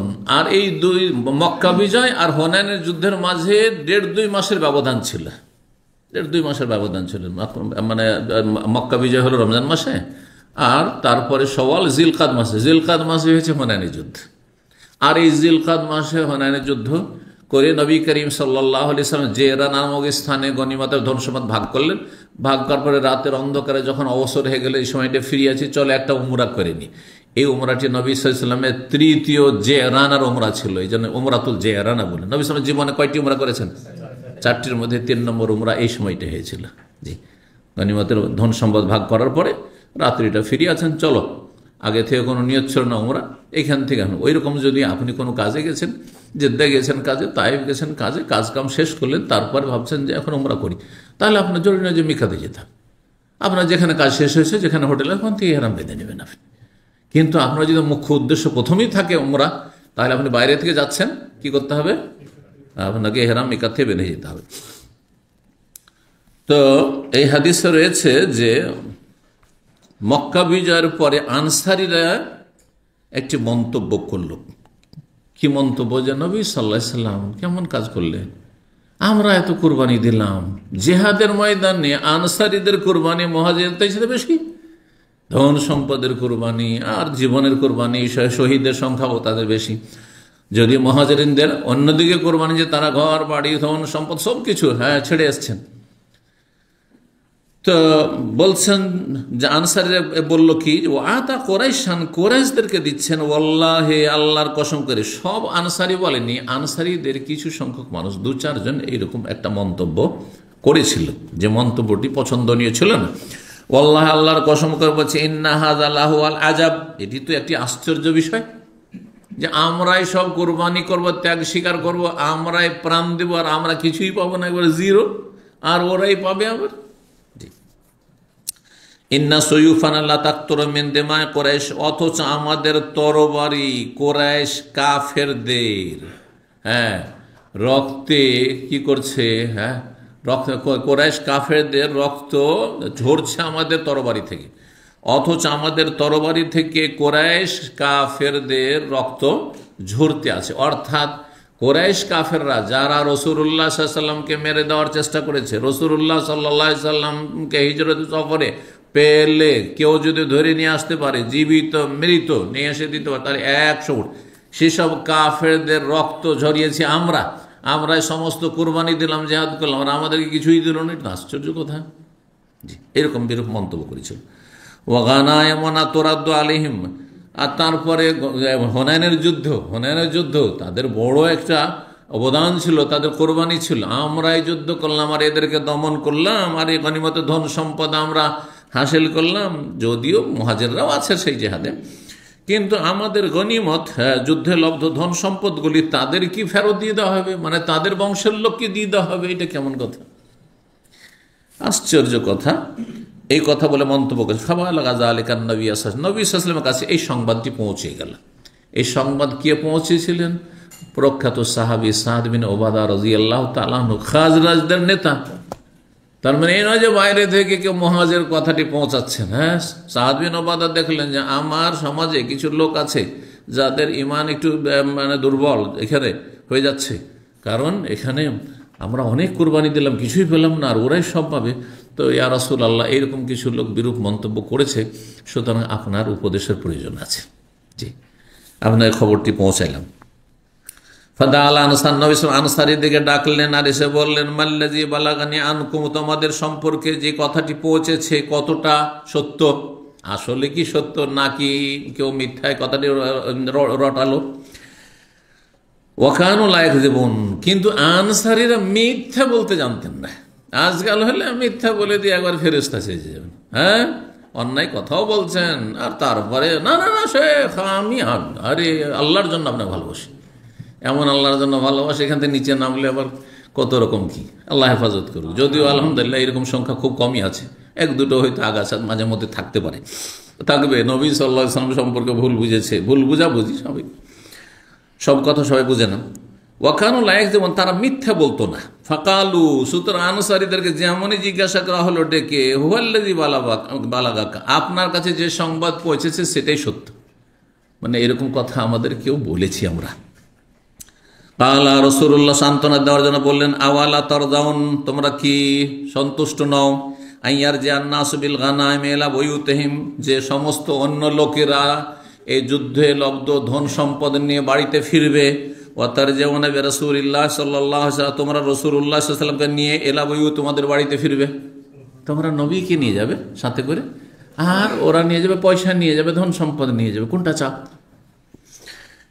তারপর রাসূলুল্লাহ বললেন, শোনো, লাউ সালাকাতিল আনসার ওয়াদিয়ান আও শাইমান লা সালাকতু ওয়াদিল আনসার, যদি আনসারীরা কোনো উপত্যকা অথবা গিরিপথে চলে, গিরিপথ বুঝেন? হ্যাঁ, পাহাড়ে যে সংকীর্ণ পথ থাকে, জি, বা ঘাঁটি। তো লাউ সালাকাতিল আনসার ওয়াদিয়ান, ওয়াদি উপত্যকা, দুই পাহাড়ের মাঝখানে একটু প্রশস্ত জায়গা, আর শেবান মানে গিরিপথ। যদি আনসারীরা কোনো উপত্যকা, কোনো মাঠ দিয়ে অথবা কোনো গিরিপথ দিয়ে চলে, আর মুহাজিররা, আর অন্য হাদিসে রয়েছে মুহাজিররা অন্য কোনো রাস্তা দিয়ে চলছে, তা কোন রাস্তা ধরবো আমি? লাসালাকতু ওয়াদিল আনসার আও শেবাহুম, তাহলে আমি অবশ্যই আনসারীদের উপত্যকায় অথবা আনসারীদের গিরিপথে আমি চলবো, আমি মুহাজিরিনদের সাথে চলবো না। এইভাবে তোমাদেরকে ভালোবাসি, এতটা ভালোবাসি। এবং এখানে তো সংক্ষেপ আছে, আরেকটা হাদিস হয়েছে, লাউলাল হিজরাতু লাকুনতু ইমরাআম মিনাল আনসার, হিজরতের যদি বিশেষ মর্যাদা এবং ফজিলত না থাকতো, যে ফজিলতের দিকে ইঙ্গিত করলাম শুরুতে ভূমিকাতে, তাহলে আমি নিজেকে একজন আনসারী হিসাবে গণ্য করতাম, আর আমি পরিচয় দিতাম আমি আনসারী, আমি মুহাজির না, আমি আনসারী বলতাম। আনসার মানে আনসার, নাসিরের বহু বচন, নাসির, নাসির, আল্লাহর একটি নাম হচ্ছে আন-নাসির, নেমান মাওলা নেমান নাসির। নাসির মানে সাহায্যকারী, নাসির মানে সাহায্যকারী, নাসের মানেও সাহায্যকারী, নাসির মানেও সাহায্যকারী, আর আনসার মানে যারা সাহায্যকারী, বহু বচন। 2 নম্বর অধ্যায়, বাবু কওলিন নবী সাল্লাল্লাহু আলাইহি ওয়াসাল্লাম লাউলাল হিজরাতু লাকুনতু ইমরাআম মিনাল মাসার, এই চলে আসলো, অধ্যায় চলে আসলো এখানে। যদি হিজরতের বিশেষ ফজিলত না থাকতো, তাহলে আনসারীদের একজন ব্যক্তি আমি হয়ে যেতাম। আব্দুল্লাহ বিন যায়েদ রাদিয়াল্লাহু তাআলা আনহু এই হাদিসটি নবী সাল্লাল্লাহু আলাইহি ওয়াসাল্লাম থেকে বর্ণনা করেছেন, 3779 নম্বর হাদিস। হাদিস বর্ণনা করেছেন আবু হুরায়রা রাদিয়াল্লাহু তাআলা আনহু, বলছেন নবী সাল্লাল্লাহু আলাইহি ওয়াসাল্লাম বলেন, অথবা বর্ণনাকারী বলেছেন কাল আবুল কাসিম, আবুল কাসিম সাল্লাল্লাহু আলাইহি ওয়াসাল্লাম বলেছেন। আবুল কাসিম কে? নবী সাল্লাল্লাহু আলাইহি ওয়াসাল্লাম। মানে বর্ণনাকারী সন্দেহ যে নবী সাল্লাল্লাহু আলাইহি ওয়াসাল্লাম শব্দটি বলেছেন আবু হুরায়রা, তাহলে আবু হুরায়রা ছাত্র বা তারপর ছাত্র, তার সন্দেহ হয়েছে যে তারা কত তাহলে সতর্ক থাকতেন যে আমার ওস্তাদ কালান নবী বলেছেন, কালা রাসূলুল্লাহ বলেছেন, নাকি কাল আবুল কাসিম বলেছেন। সন্দেহ হয়েছে, তখন বলে দিয়েছে যে এটাও হইতে পারে, আবার এটাও হইতে পারে। এই জন্য কোনো হাদিস, আমরা যারা হাদিস সম্পর্কে জ্ঞানী, ভালো আলেম যারা, হাদিস একটা বলতে গিয়ে যদি শব্দ সম্পর্কে সন্দেহ হয়, তখন শেষখানে আমরা বলি আউকামা কালা রাসূলুল্লাহ সাল্লাল্লাহু আলাইহি ওয়াসাল্লাম, অথবা যেমন আমি যেমনটা পড়লাম হইতে পারে এই বাক্য দিয়ে হাদিসে আছে, অথবা যেমনটা রাসূলুল্লাহ সাল্লাল্লাহু আলাইহি ওয়াসাল্লাম বলেছেন। লাউ আন্না আনসারা সালাকু ওয়াদিয়ান আও শাইবান, আনসারীরা যদি কোনো উপত্যকা বা কোনো গিরিপথে চলে, লা সালাকতু ফি ওয়াদিল আনসার, তাহলে আনসারীদের উপত্যকা আমি চলবো। ওয়ালাউলাল হিজরাতু, হিজরতের বিশেষ ফজিলত যদি না থাকতো, লাকুনতু ইমরাআম মিনাল আনসার, তাহলে আনসারীদের একজন মানুষ আমি হইতাম। কাল আবু হুরায়রা বলছেন, মা জালামা বিআবি ওয়া উম্মি আওয়াহু ওয়া নাসারুহু আও কালিমাতান উখরা, রাসূলুল্লাহ সাল্লাল্লাহু আলাইহি ওয়াসাল্লাম কোনো অবিচার করেননি। বেআবি ওয়া উম্মি, আমার বাবা মা তার ওপর কুরবান হোক, উৎসর্গ হোক, রাসূলুল্লাহ সাল্লাল্লাহু আলাইহি ওয়াসাল্লামের ওপর তিনি কখনো যদি কাউকে বেশি দিয়েছেন, কাউকে দেননি, বঞ্চিত করেছেন, তার মানে তিনি অবিচার করেননি। কারণ উদ্দেশ্য হচ্ছে অন্তরকে ইসলাম দিয়ে আকৃষ্ট করা। কিছু লোক এমন আছে যাদেরকে না দিলে মুরতাদ হয়ে যেতে পারে, ইসলামের দুশমন হয়ে যেতে পারে, ও মুনাফিকদের সাথ দিয়ে দিতে পারে, কাফেরদের সাথ দিয়ে দিতে পারে। কিন্তু কিছু লোক আছে ও দুনিয়ার কোনো স্বার্থ নেই, শুধু তাদের দেওয়ার প্রয়োজন নেই, তাদের আল্লাহ দেবেন, জি আল্লাহ দেবেন তাদেরকে, জি। আওয়াহু, তারা আশ্রয় দিয়েছিল নবী সাল্লাল্লাহু আলাইহি ওয়াসাল্লামকে, ওয়া নাসারুহু, সাহায্য করেছিল। আনসারীরা নবী সাল্লাল্লাহু আলাইহি ওয়াসাল্লামকে আশ্রয় দিয়েছে, নবী সাল্লাল্লাহু আলাইহি ওয়াসাল্লাম সাহায্য করেছে। আর এইরকমই এই ধরনের আরও কিছু বাক্য বলেছেন, মানে নবী সাল্লাল্লাহু আলাইহি ওয়াসাল্লামের পাশে তারা দাঁড়িয়েছেন, নবী সাল্লাল্লাহু আলাইহি ওয়াসাল্লামের সাথে সবসময় থেকেছেন, জি, ইত্যাদি। 3 নম্বর অধ্যায়, বাবু ইখাইন নবী সাল্লাল্লাহু আলাইহি ওয়াসাল্লাম বাইনাল মুহাজির ওয়াল আনসার, এই অধ্যায় হচ্ছে মুহাজির এবং আনসারদের মাঝে নবী সাল্লাল্লাহু আলাইহি ওয়াসাল্লামের ভ্রাতৃত্ব স্থাপন করা, ভ্রাতৃত্বের সম্পর্ক স্থাপন করা। ভ্রাতৃত্বের সম্পর্ক মানে হ্যাঁ, ভাই ভাই করে দেওয়া। আমাদের দেশে ভাই ভাই লাগানো তো নেই, কিন্তু এখন একটু কমে গেছে। কারণ এখন মনে হয় শুধু পয়সার স্বার্থ। আগের যুগে গ্রাম অঞ্চলে থাকতো দোস্ত লাগানো। দোস্ত লাগানো বলে না, দোস্তি লাগানো, দুটোই বলে। কোনো মাঝে দোস্তি লাগানো, দোস্ত লাগানো। অমুক আমার দোস্ত, অমুক আমার দোস্ত, অমুক আমার বন্ধু, এই লাগিয়ে তারপরে শুধু মৌখিক না, আজকাল চা পানি দিয়ে বিদায়। আজকালও মেলা ফ্রেন্ড আছে আপনাদের, কিন্তু ওইভাবে মানে করে না, প্রস্তুতি নেয় যে তুমি আমার দোস্ত, আমি তোমার দোস্ত, এরকম করে না আজকাল কেউ। এটা বাদ গেছে। কিন্তু তখন করতো কি, পারিবারিকভাবে, হ্যাঁ, আমার ছেলে ওর ছেলের দোস্ত, আর তারপরে কাপড় দেওয়া, লুঙ্গি দেওয়া, শাড়ি দেওয়া, তার মাকে, তার খালাকে, তার আত্মীয় স্বজনকে, আর তাদেরকে খাওয়ানো।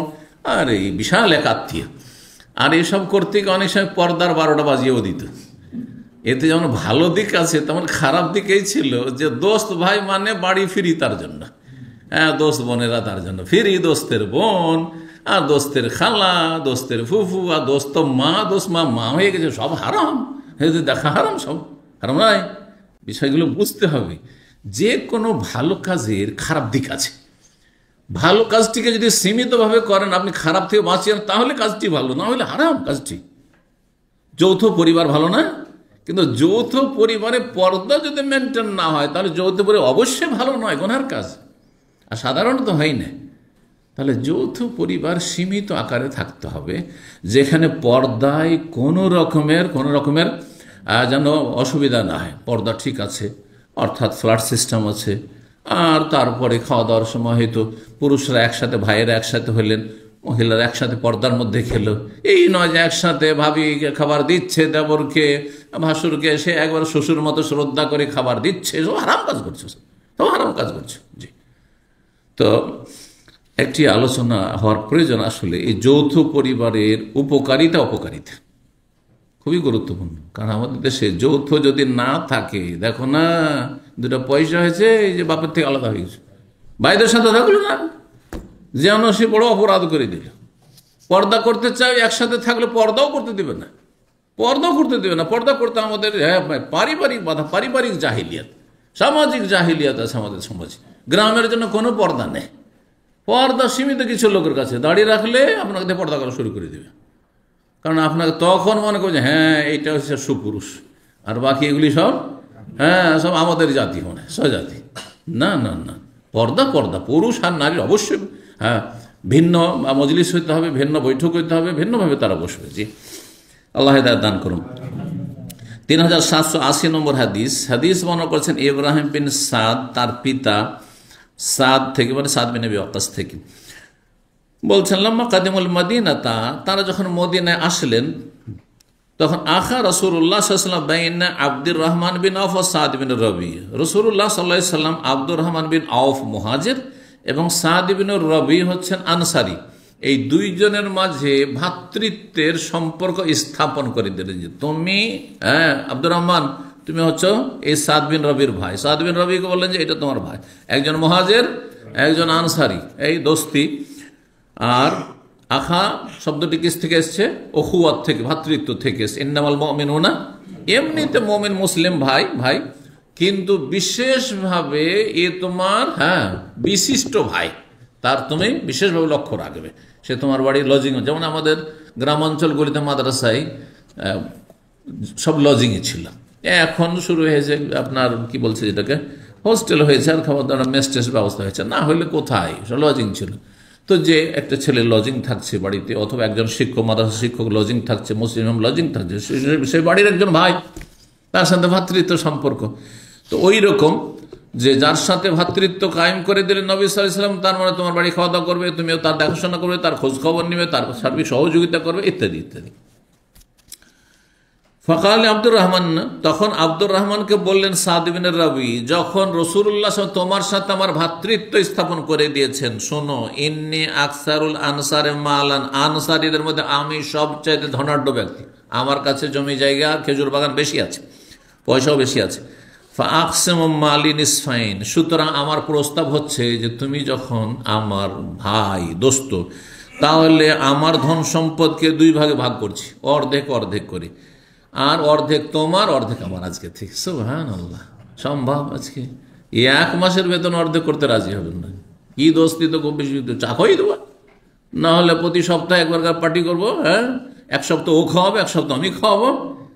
দোস্তি কত টিকে থাকে আজকাল, 2-4 সপ্তাহ খান, আর যদি না খাওয়ান তো চেনবেন আর।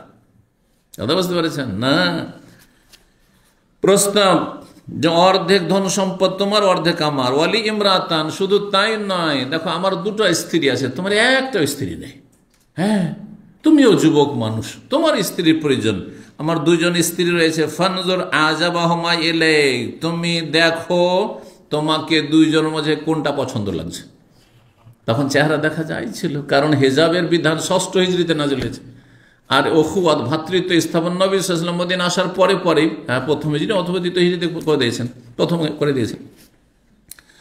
তাহলে দীর্ঘ 5 বছর পর্যন্ত হেজাব ছিল না। হেজাব ছিল না মানে কি, মহিলারা কি গোটা শরীরে কাপড় করে বিবস্ত্রে ঘোরাফেরা করতো? শালীনতার সাথে ঘুরতো, কিন্তু চেহারা ঢাকতো না, মাথাও ঢাকতো, চুল ঢাকতো, কি ঢাকতো না? চেহারা ঢাকতো না, হাত ঢাকতো না, পা ঢাকতো না, টাকনার নিচ পর্যন্ত খোলা থাকতো, এতটুকু থাকতো। তাহলে হিজাবের বিধান যখন নাজেল হলো, তাহলে অতিরিক্ত কি নাজেল হইলো, যে বেগানা পুরুষের সামনে চেহারা খোলা চলবে না। হ্যাঁ, আর বিশেষ করে যুবতী হইলে হাতও খোলা যাবে না, কারণ হাতেও আকর্ষণ আছে। যুবতী মহিলাদের, যুবতী মেয়েদের হাতেও আকর্ষণ আছে। হাত কান খোলা থাকলে যদি ফর্সা হয়, ওই দিকে তাকাচ্ছে, ওই দিকে তাকাচ্ছে। হ্যাঁ, এক শ্রেণী অসৎ লোক, যে এইটুকু ছিদ্র, একটু চোখে ছিদ্র, ওই দিকেই তাকাচ্ছে। আচ্ছা না, নেই এরকম অসৎ লোক কিছু? সুতরাং যতটা পারবে ঢাকবে, এটার নাম হেজাব। আর হেজাব মানে এ না শুধু মাথায় কাপড় দিলে হেজাব হয়ে যায়। হেজাব মানে পশ্চিমা হেজাব নাই, কথিত হেজাব, যে একটা ছোট্ট একটা রুমাল স্কার এমন করে মজবুত করে বাঁধলো একবারে মাথার সাথে, আর এইদিকে টি শার্ট পরে আছে, ওইদিকে আপনার কি নিচে পরে আছে আপনার জিন্স পরে আছে, আর সমস্ত অঙ্গগুলি এমন টাইট কাপড় লেগে আছে, আর মাথা খানটা শুধু ঢাকা আছে এই আধা হাত কাপড় দিয়ে। এটাকে কি বলে? ওই সব দেশে হেজাব বলে, হেজাব বলে।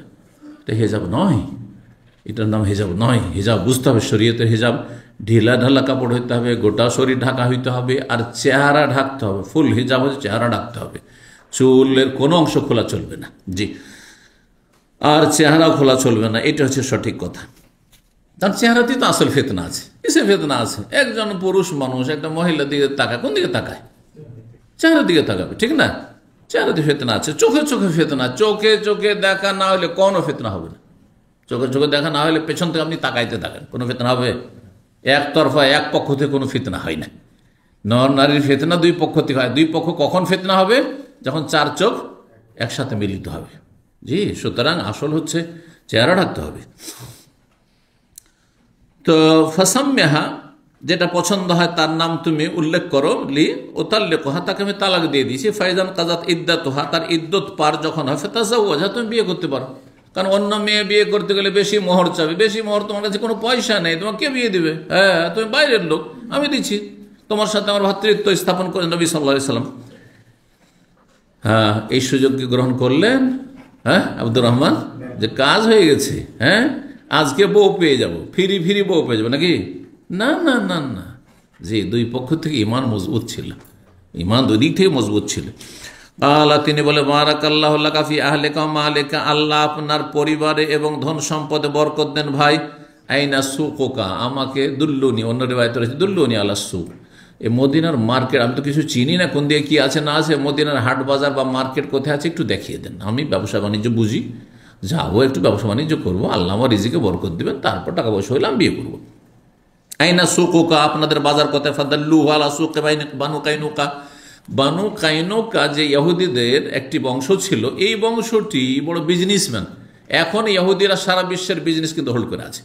আপনারা যারা আন্তর্জাতিক খবর রাখেন, দুনিয়ার ব্যবসা, বিজনেস, হ্যাঁ, আর ধন সম্পদ আর মিডিয়া, যেগুলো গুরুত্বপূর্ণ জিনিস পৃথিবীর, হ্যাঁ, অর্থনীতি, সব কিছু কাদের হাতে?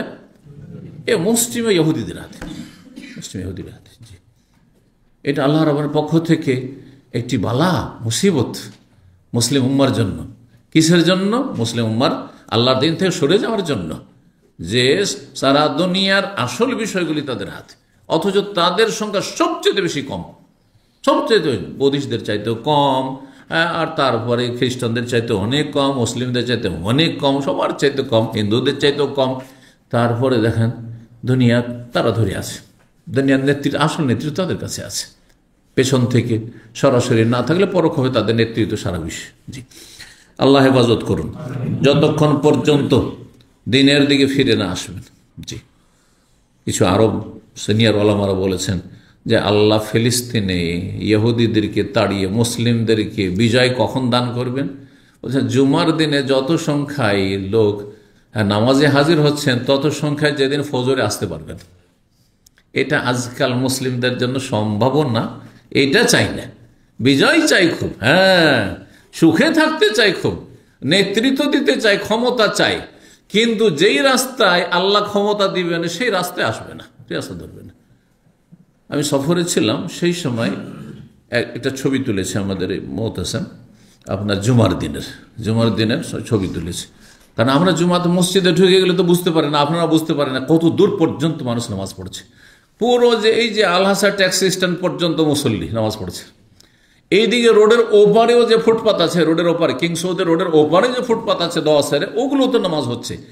আর তারপরে রোডের কিনারে কিনারে নামাজ হচ্ছে। ওইদিকে আপনার সিকোতে পৌঁছে গেছে মুসল্লি, যাই নামাজ বিছিয়ে নামাজ পড়ছে, আর সেই ছবি পাঠিয়েছে।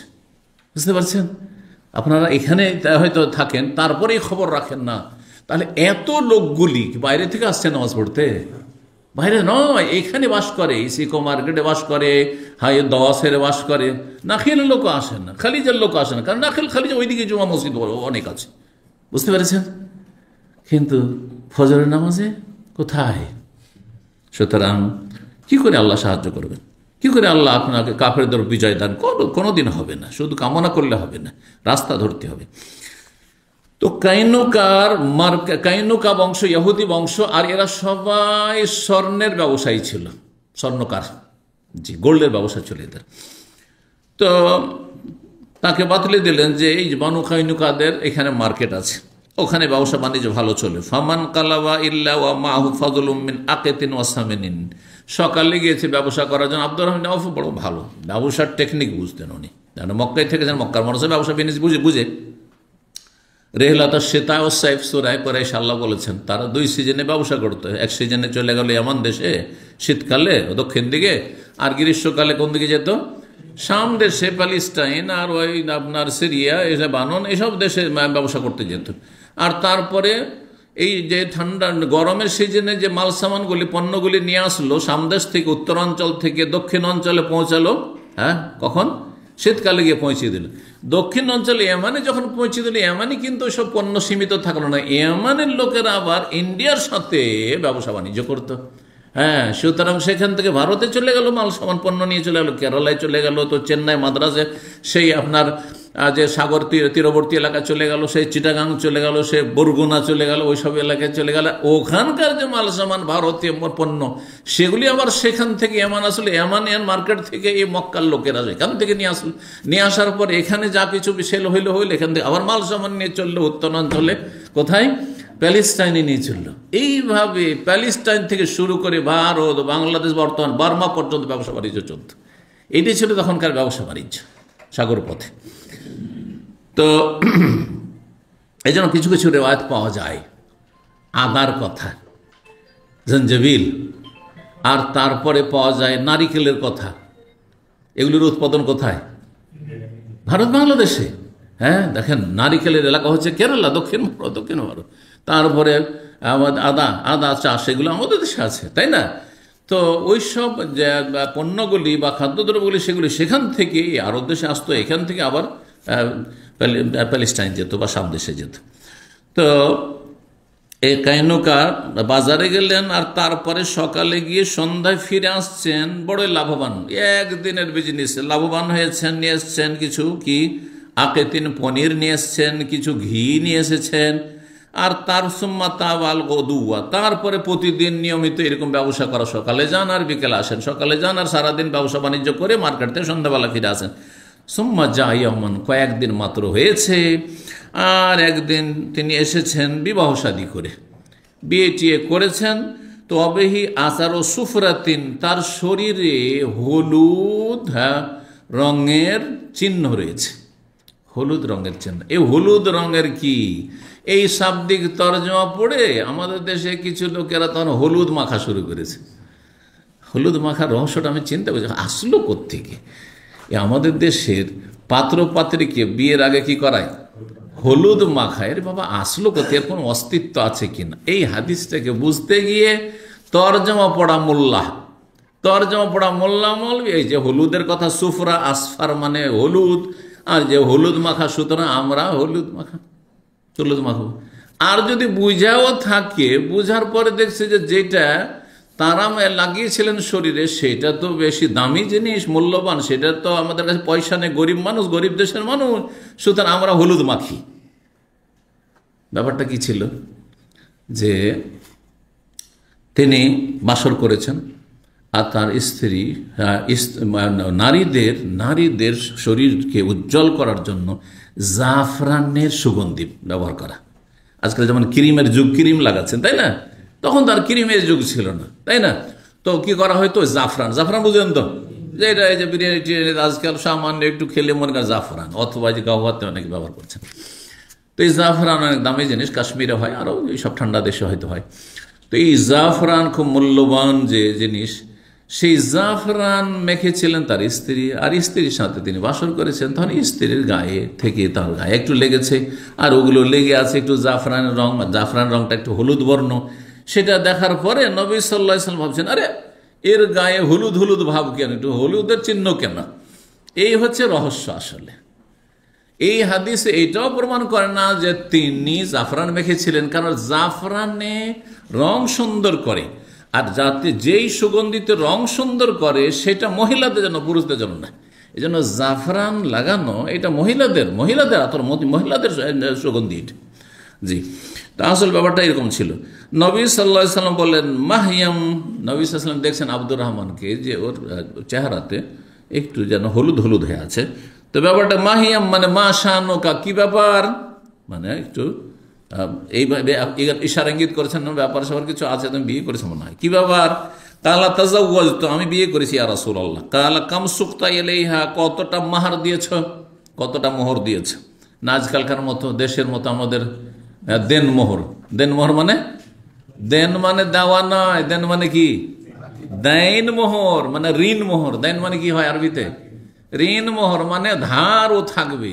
ওই এমন নাম দিয়েছে আমাদের দেশে, নাজায়েজ নাম, দেন মোহর মানে ধার মোহর। বাংলায় ওর তর্জমা হচ্ছে দেন মোহরের মানে ধার মোহর, মানে ধার দিয়ে বিয়ে করব, নগদ দেব না।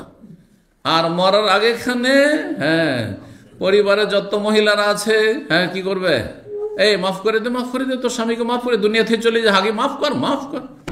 আর আমাদের অঞ্চলে একটি আঞ্চলিক ভাষা আছে, মোহরটা হাওয়া দিয়ে দে, তোর স্বামীকে হাওয়া দিয়ে দে, হাওয়া দিয়ে দাও। হাওয়া দাও বুঝেন, মানে মাফ করা, ক্ষমা করা, ক্ষমা নিতে হবে। আপনার কাছে 10,000 রিয়াল ধার নেবো, আর তারপর হাওয়া দিয়ে দে, মাফ করে দেবেন আপনি, না আমি দেওয়ার চেষ্টা করবো, আসলে হচ্ছে দিতে হবে।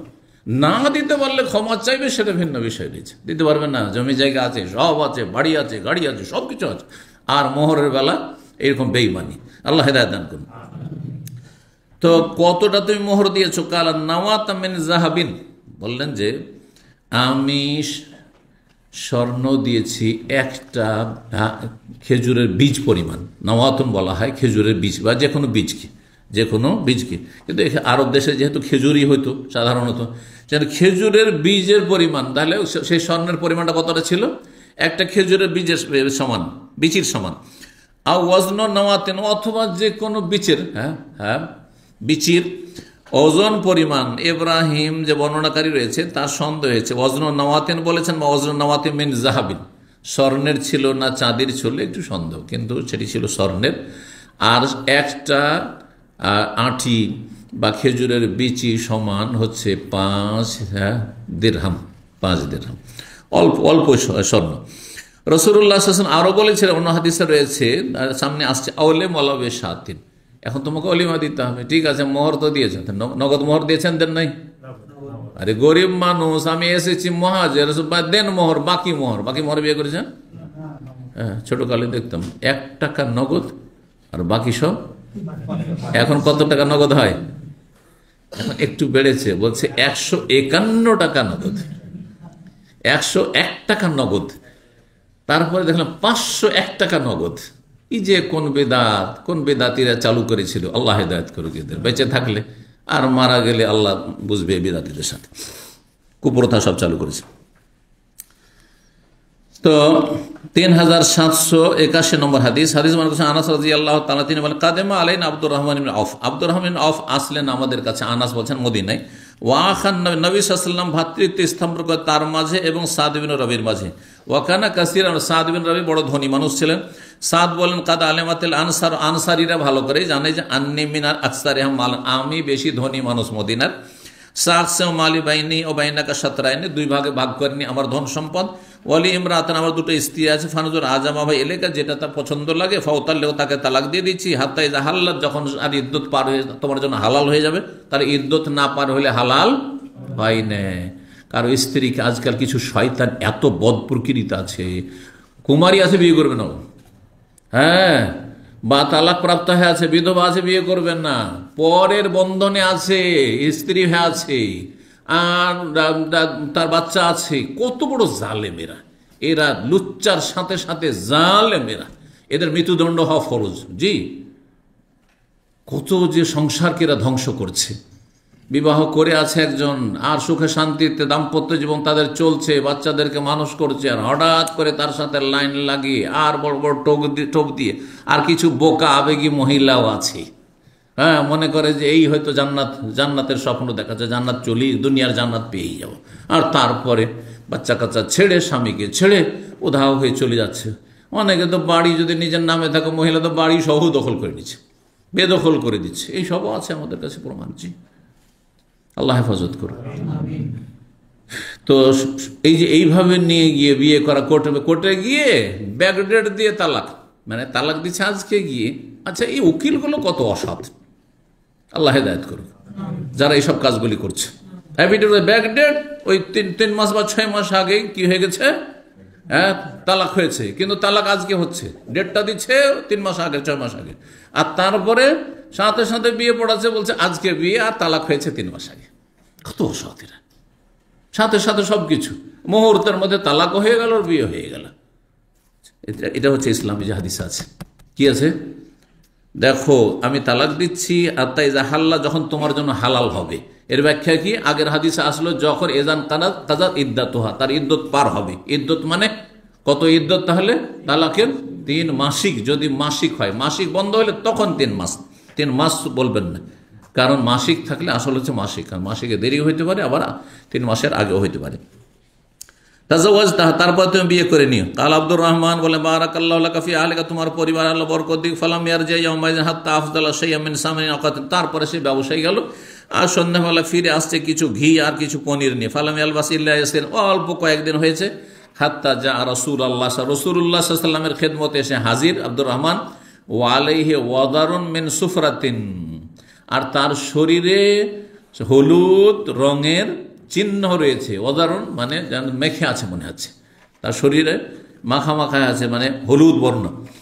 ফাকাল রাসূলুল্লাহ বললেন, মাহিয়াম, কি ব্যাপার? কালা তাজাওয়াজতু ইমরাতান মিন আনসার, আনসারী একজন মহিলাকে বিয়ে করেছি। তাহলে তিনি ছিলেন মুহাজির, কিন্তু বিয়ে করেছেন আনসারী মহিলাকে। কালা মা সুক্তা ইলাইহা, কি দিয়েছো তাকে মাহার? কালা ওয়াজনু নাওয়াতি মিন যাহাবিন, স্বর্ণের একটি এমন একটি পরিমাণ যেটা হচ্ছে, যেটাকে নাওয়া বলা হয় কেউ কেউ বলেছেন, আর নাওয়াতুন মানে বিচি, খেজুরের বিচির সমান সেটি। আও নাওয়াতুন মিন যাহাবিন। ফাকাল আউলিমা আল্লাহু শাতিন, এখন তোমার ওলিমা বাকি, ওলিমা তুমি দাও, মানুষকে খাওয়াও, যদিও একটি ছাগল দিয়ে হোক না কেন। হ্যাঁ, এটা তাহলে সর্বনিম্ন ওলিমা নাকি সর্বঊর্ধ্বে ওলিমা? নবী সাল্লাল্লাহু আলাইহি ওয়াসাল্লাম বলছে আউলেম, তুমি ওলিমা করো যদিও একটা বকরি হোক না কেন। তো এটা সর্বনিম্ন না সর্বঊর্ধ্বে? সর্বনিম্ন যদি বলে তো নবী সাল্লাল্লাহু আলাইহি ওয়াসাল্লাম এমনও বিয়ে করেছেন, সফরে বিয়ে করেছেন, আর সেখানে বকরিও নেই, কিছুই নেই। কি আছে তোমাদের কাছে নিয়ে আসো। কারো কাছে একটু রুটি আছে, কারো কাছে একটু 2-4টা খেজুর আছে, কারো কাছে কিশমিশ আছে, নিয়ে আসা হইলো, আর তারপরে সেগুলি খেয়ে দিয়ে ওলিমা হয়ে গেল। তাহলে এটা বকরির চাইতে নিচে হইল না, বকরির চাইতে কম হইল না? তাহলে হইল। তো ব্যাখ্যা কি আসলে? আচ্ছা, যদি বলেন যে না এটা সর্বঊর্ধ্বে, তবু ভুল হবে।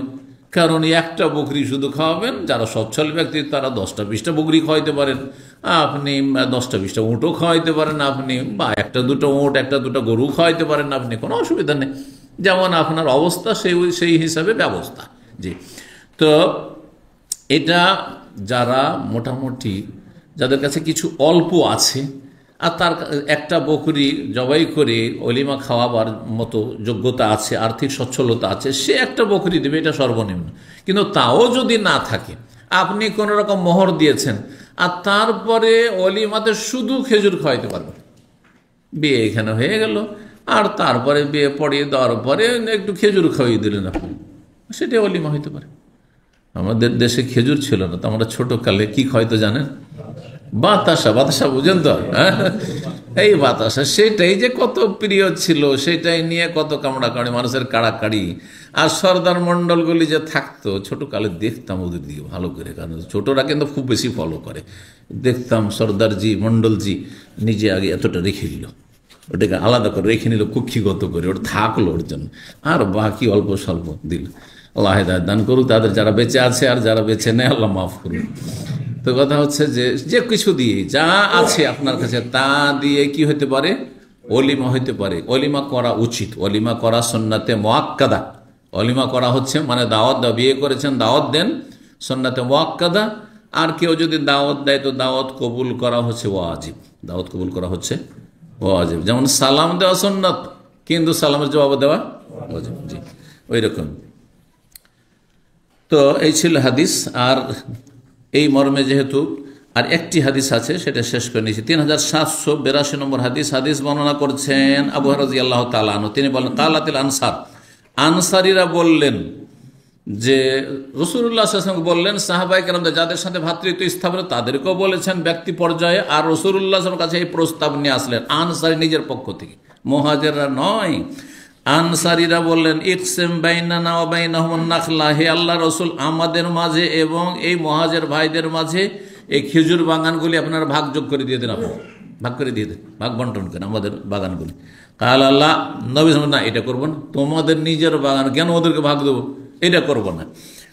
কালা, তখন নবী সাল্লাল্লাহু আলাইহি ওয়াসাল্লাম বললেন, একটা কাজ কর, এক বা আনসারীরাই বললেন, তালা আনসারীরা বললেন, ইয়াকফুনানাল মাউনাতা ওয়া ইউশরিকুনানা ফিত তামর, তারা এই মুহাজির ভাইয়েরা তারা কি করবে, খেজুর বাগানগুলি রক্ষণাবেক্ষণে আমাদের সাথে সহযোগিতা করবে। ইয়াকফুনানা, কাফা ইয়াকফি মানে যথেষ্ট হবে, যথেষ্ট হবে মানে এই শ্রম দেবে, শ্রম দিয়ে আমাদের কাজগুলিতে সহযোগিতা করবে। আল মাউনা, যেসব আমাদের মেহনত পরিশ্রমগুলি আছে এগুলিতে আমাদের সহযোগিতা করবে। ওয়া ইউশরিকুনানা ফিল তামরে, আর খেজুরে আমাদের সাথে তাদের ভাগ বসবে, আমরাও কিছু নেব তারাও কিছু নেবে, আমরা অর্ধেক নেবো তাদেরকে অর্ধেক নেব। যে আমাদের যে আধা আধির যে ভাগ এটা হয়, যে জমি জায়গাওয়ালা গৃহস্থ মানুষ নিজেরা জমি করে না, গরিবদেরকে জমি, চাষিদেরকে, কৃষকদেরকে জমি দিয়ে দিল, অর্ধেক তুমি নিয়ে অর্ধেক আমি নেব, এইভাবে। তো নবী সাল্লাল্লাহু আলাইহি ওয়াসাল্লাম এরকমটা বললেন, আর তারা বললেন তখন, সামি'না ওয়া আতা'না, আমরা শুনলাম এবং মেনে নিলাম ইয়া রাসূলুল্লাহ, তাহলে সেটাই করব। আর এইভাবেই আনসারীরা মুহাজিরিনদেরকে তাদের খেজুরের বাগানের খেজুরে ভাগ দিয়েছেন। এখানে আজকের আলোচনা শেষ করছি। জাযাকুমুল্লাহু খাইরান ওয়া সাল্লাল্লাহু আলা নবিয়িনা মুহাম্মদ ওয়া আলা আলিহি ওয়া সাহবিহি।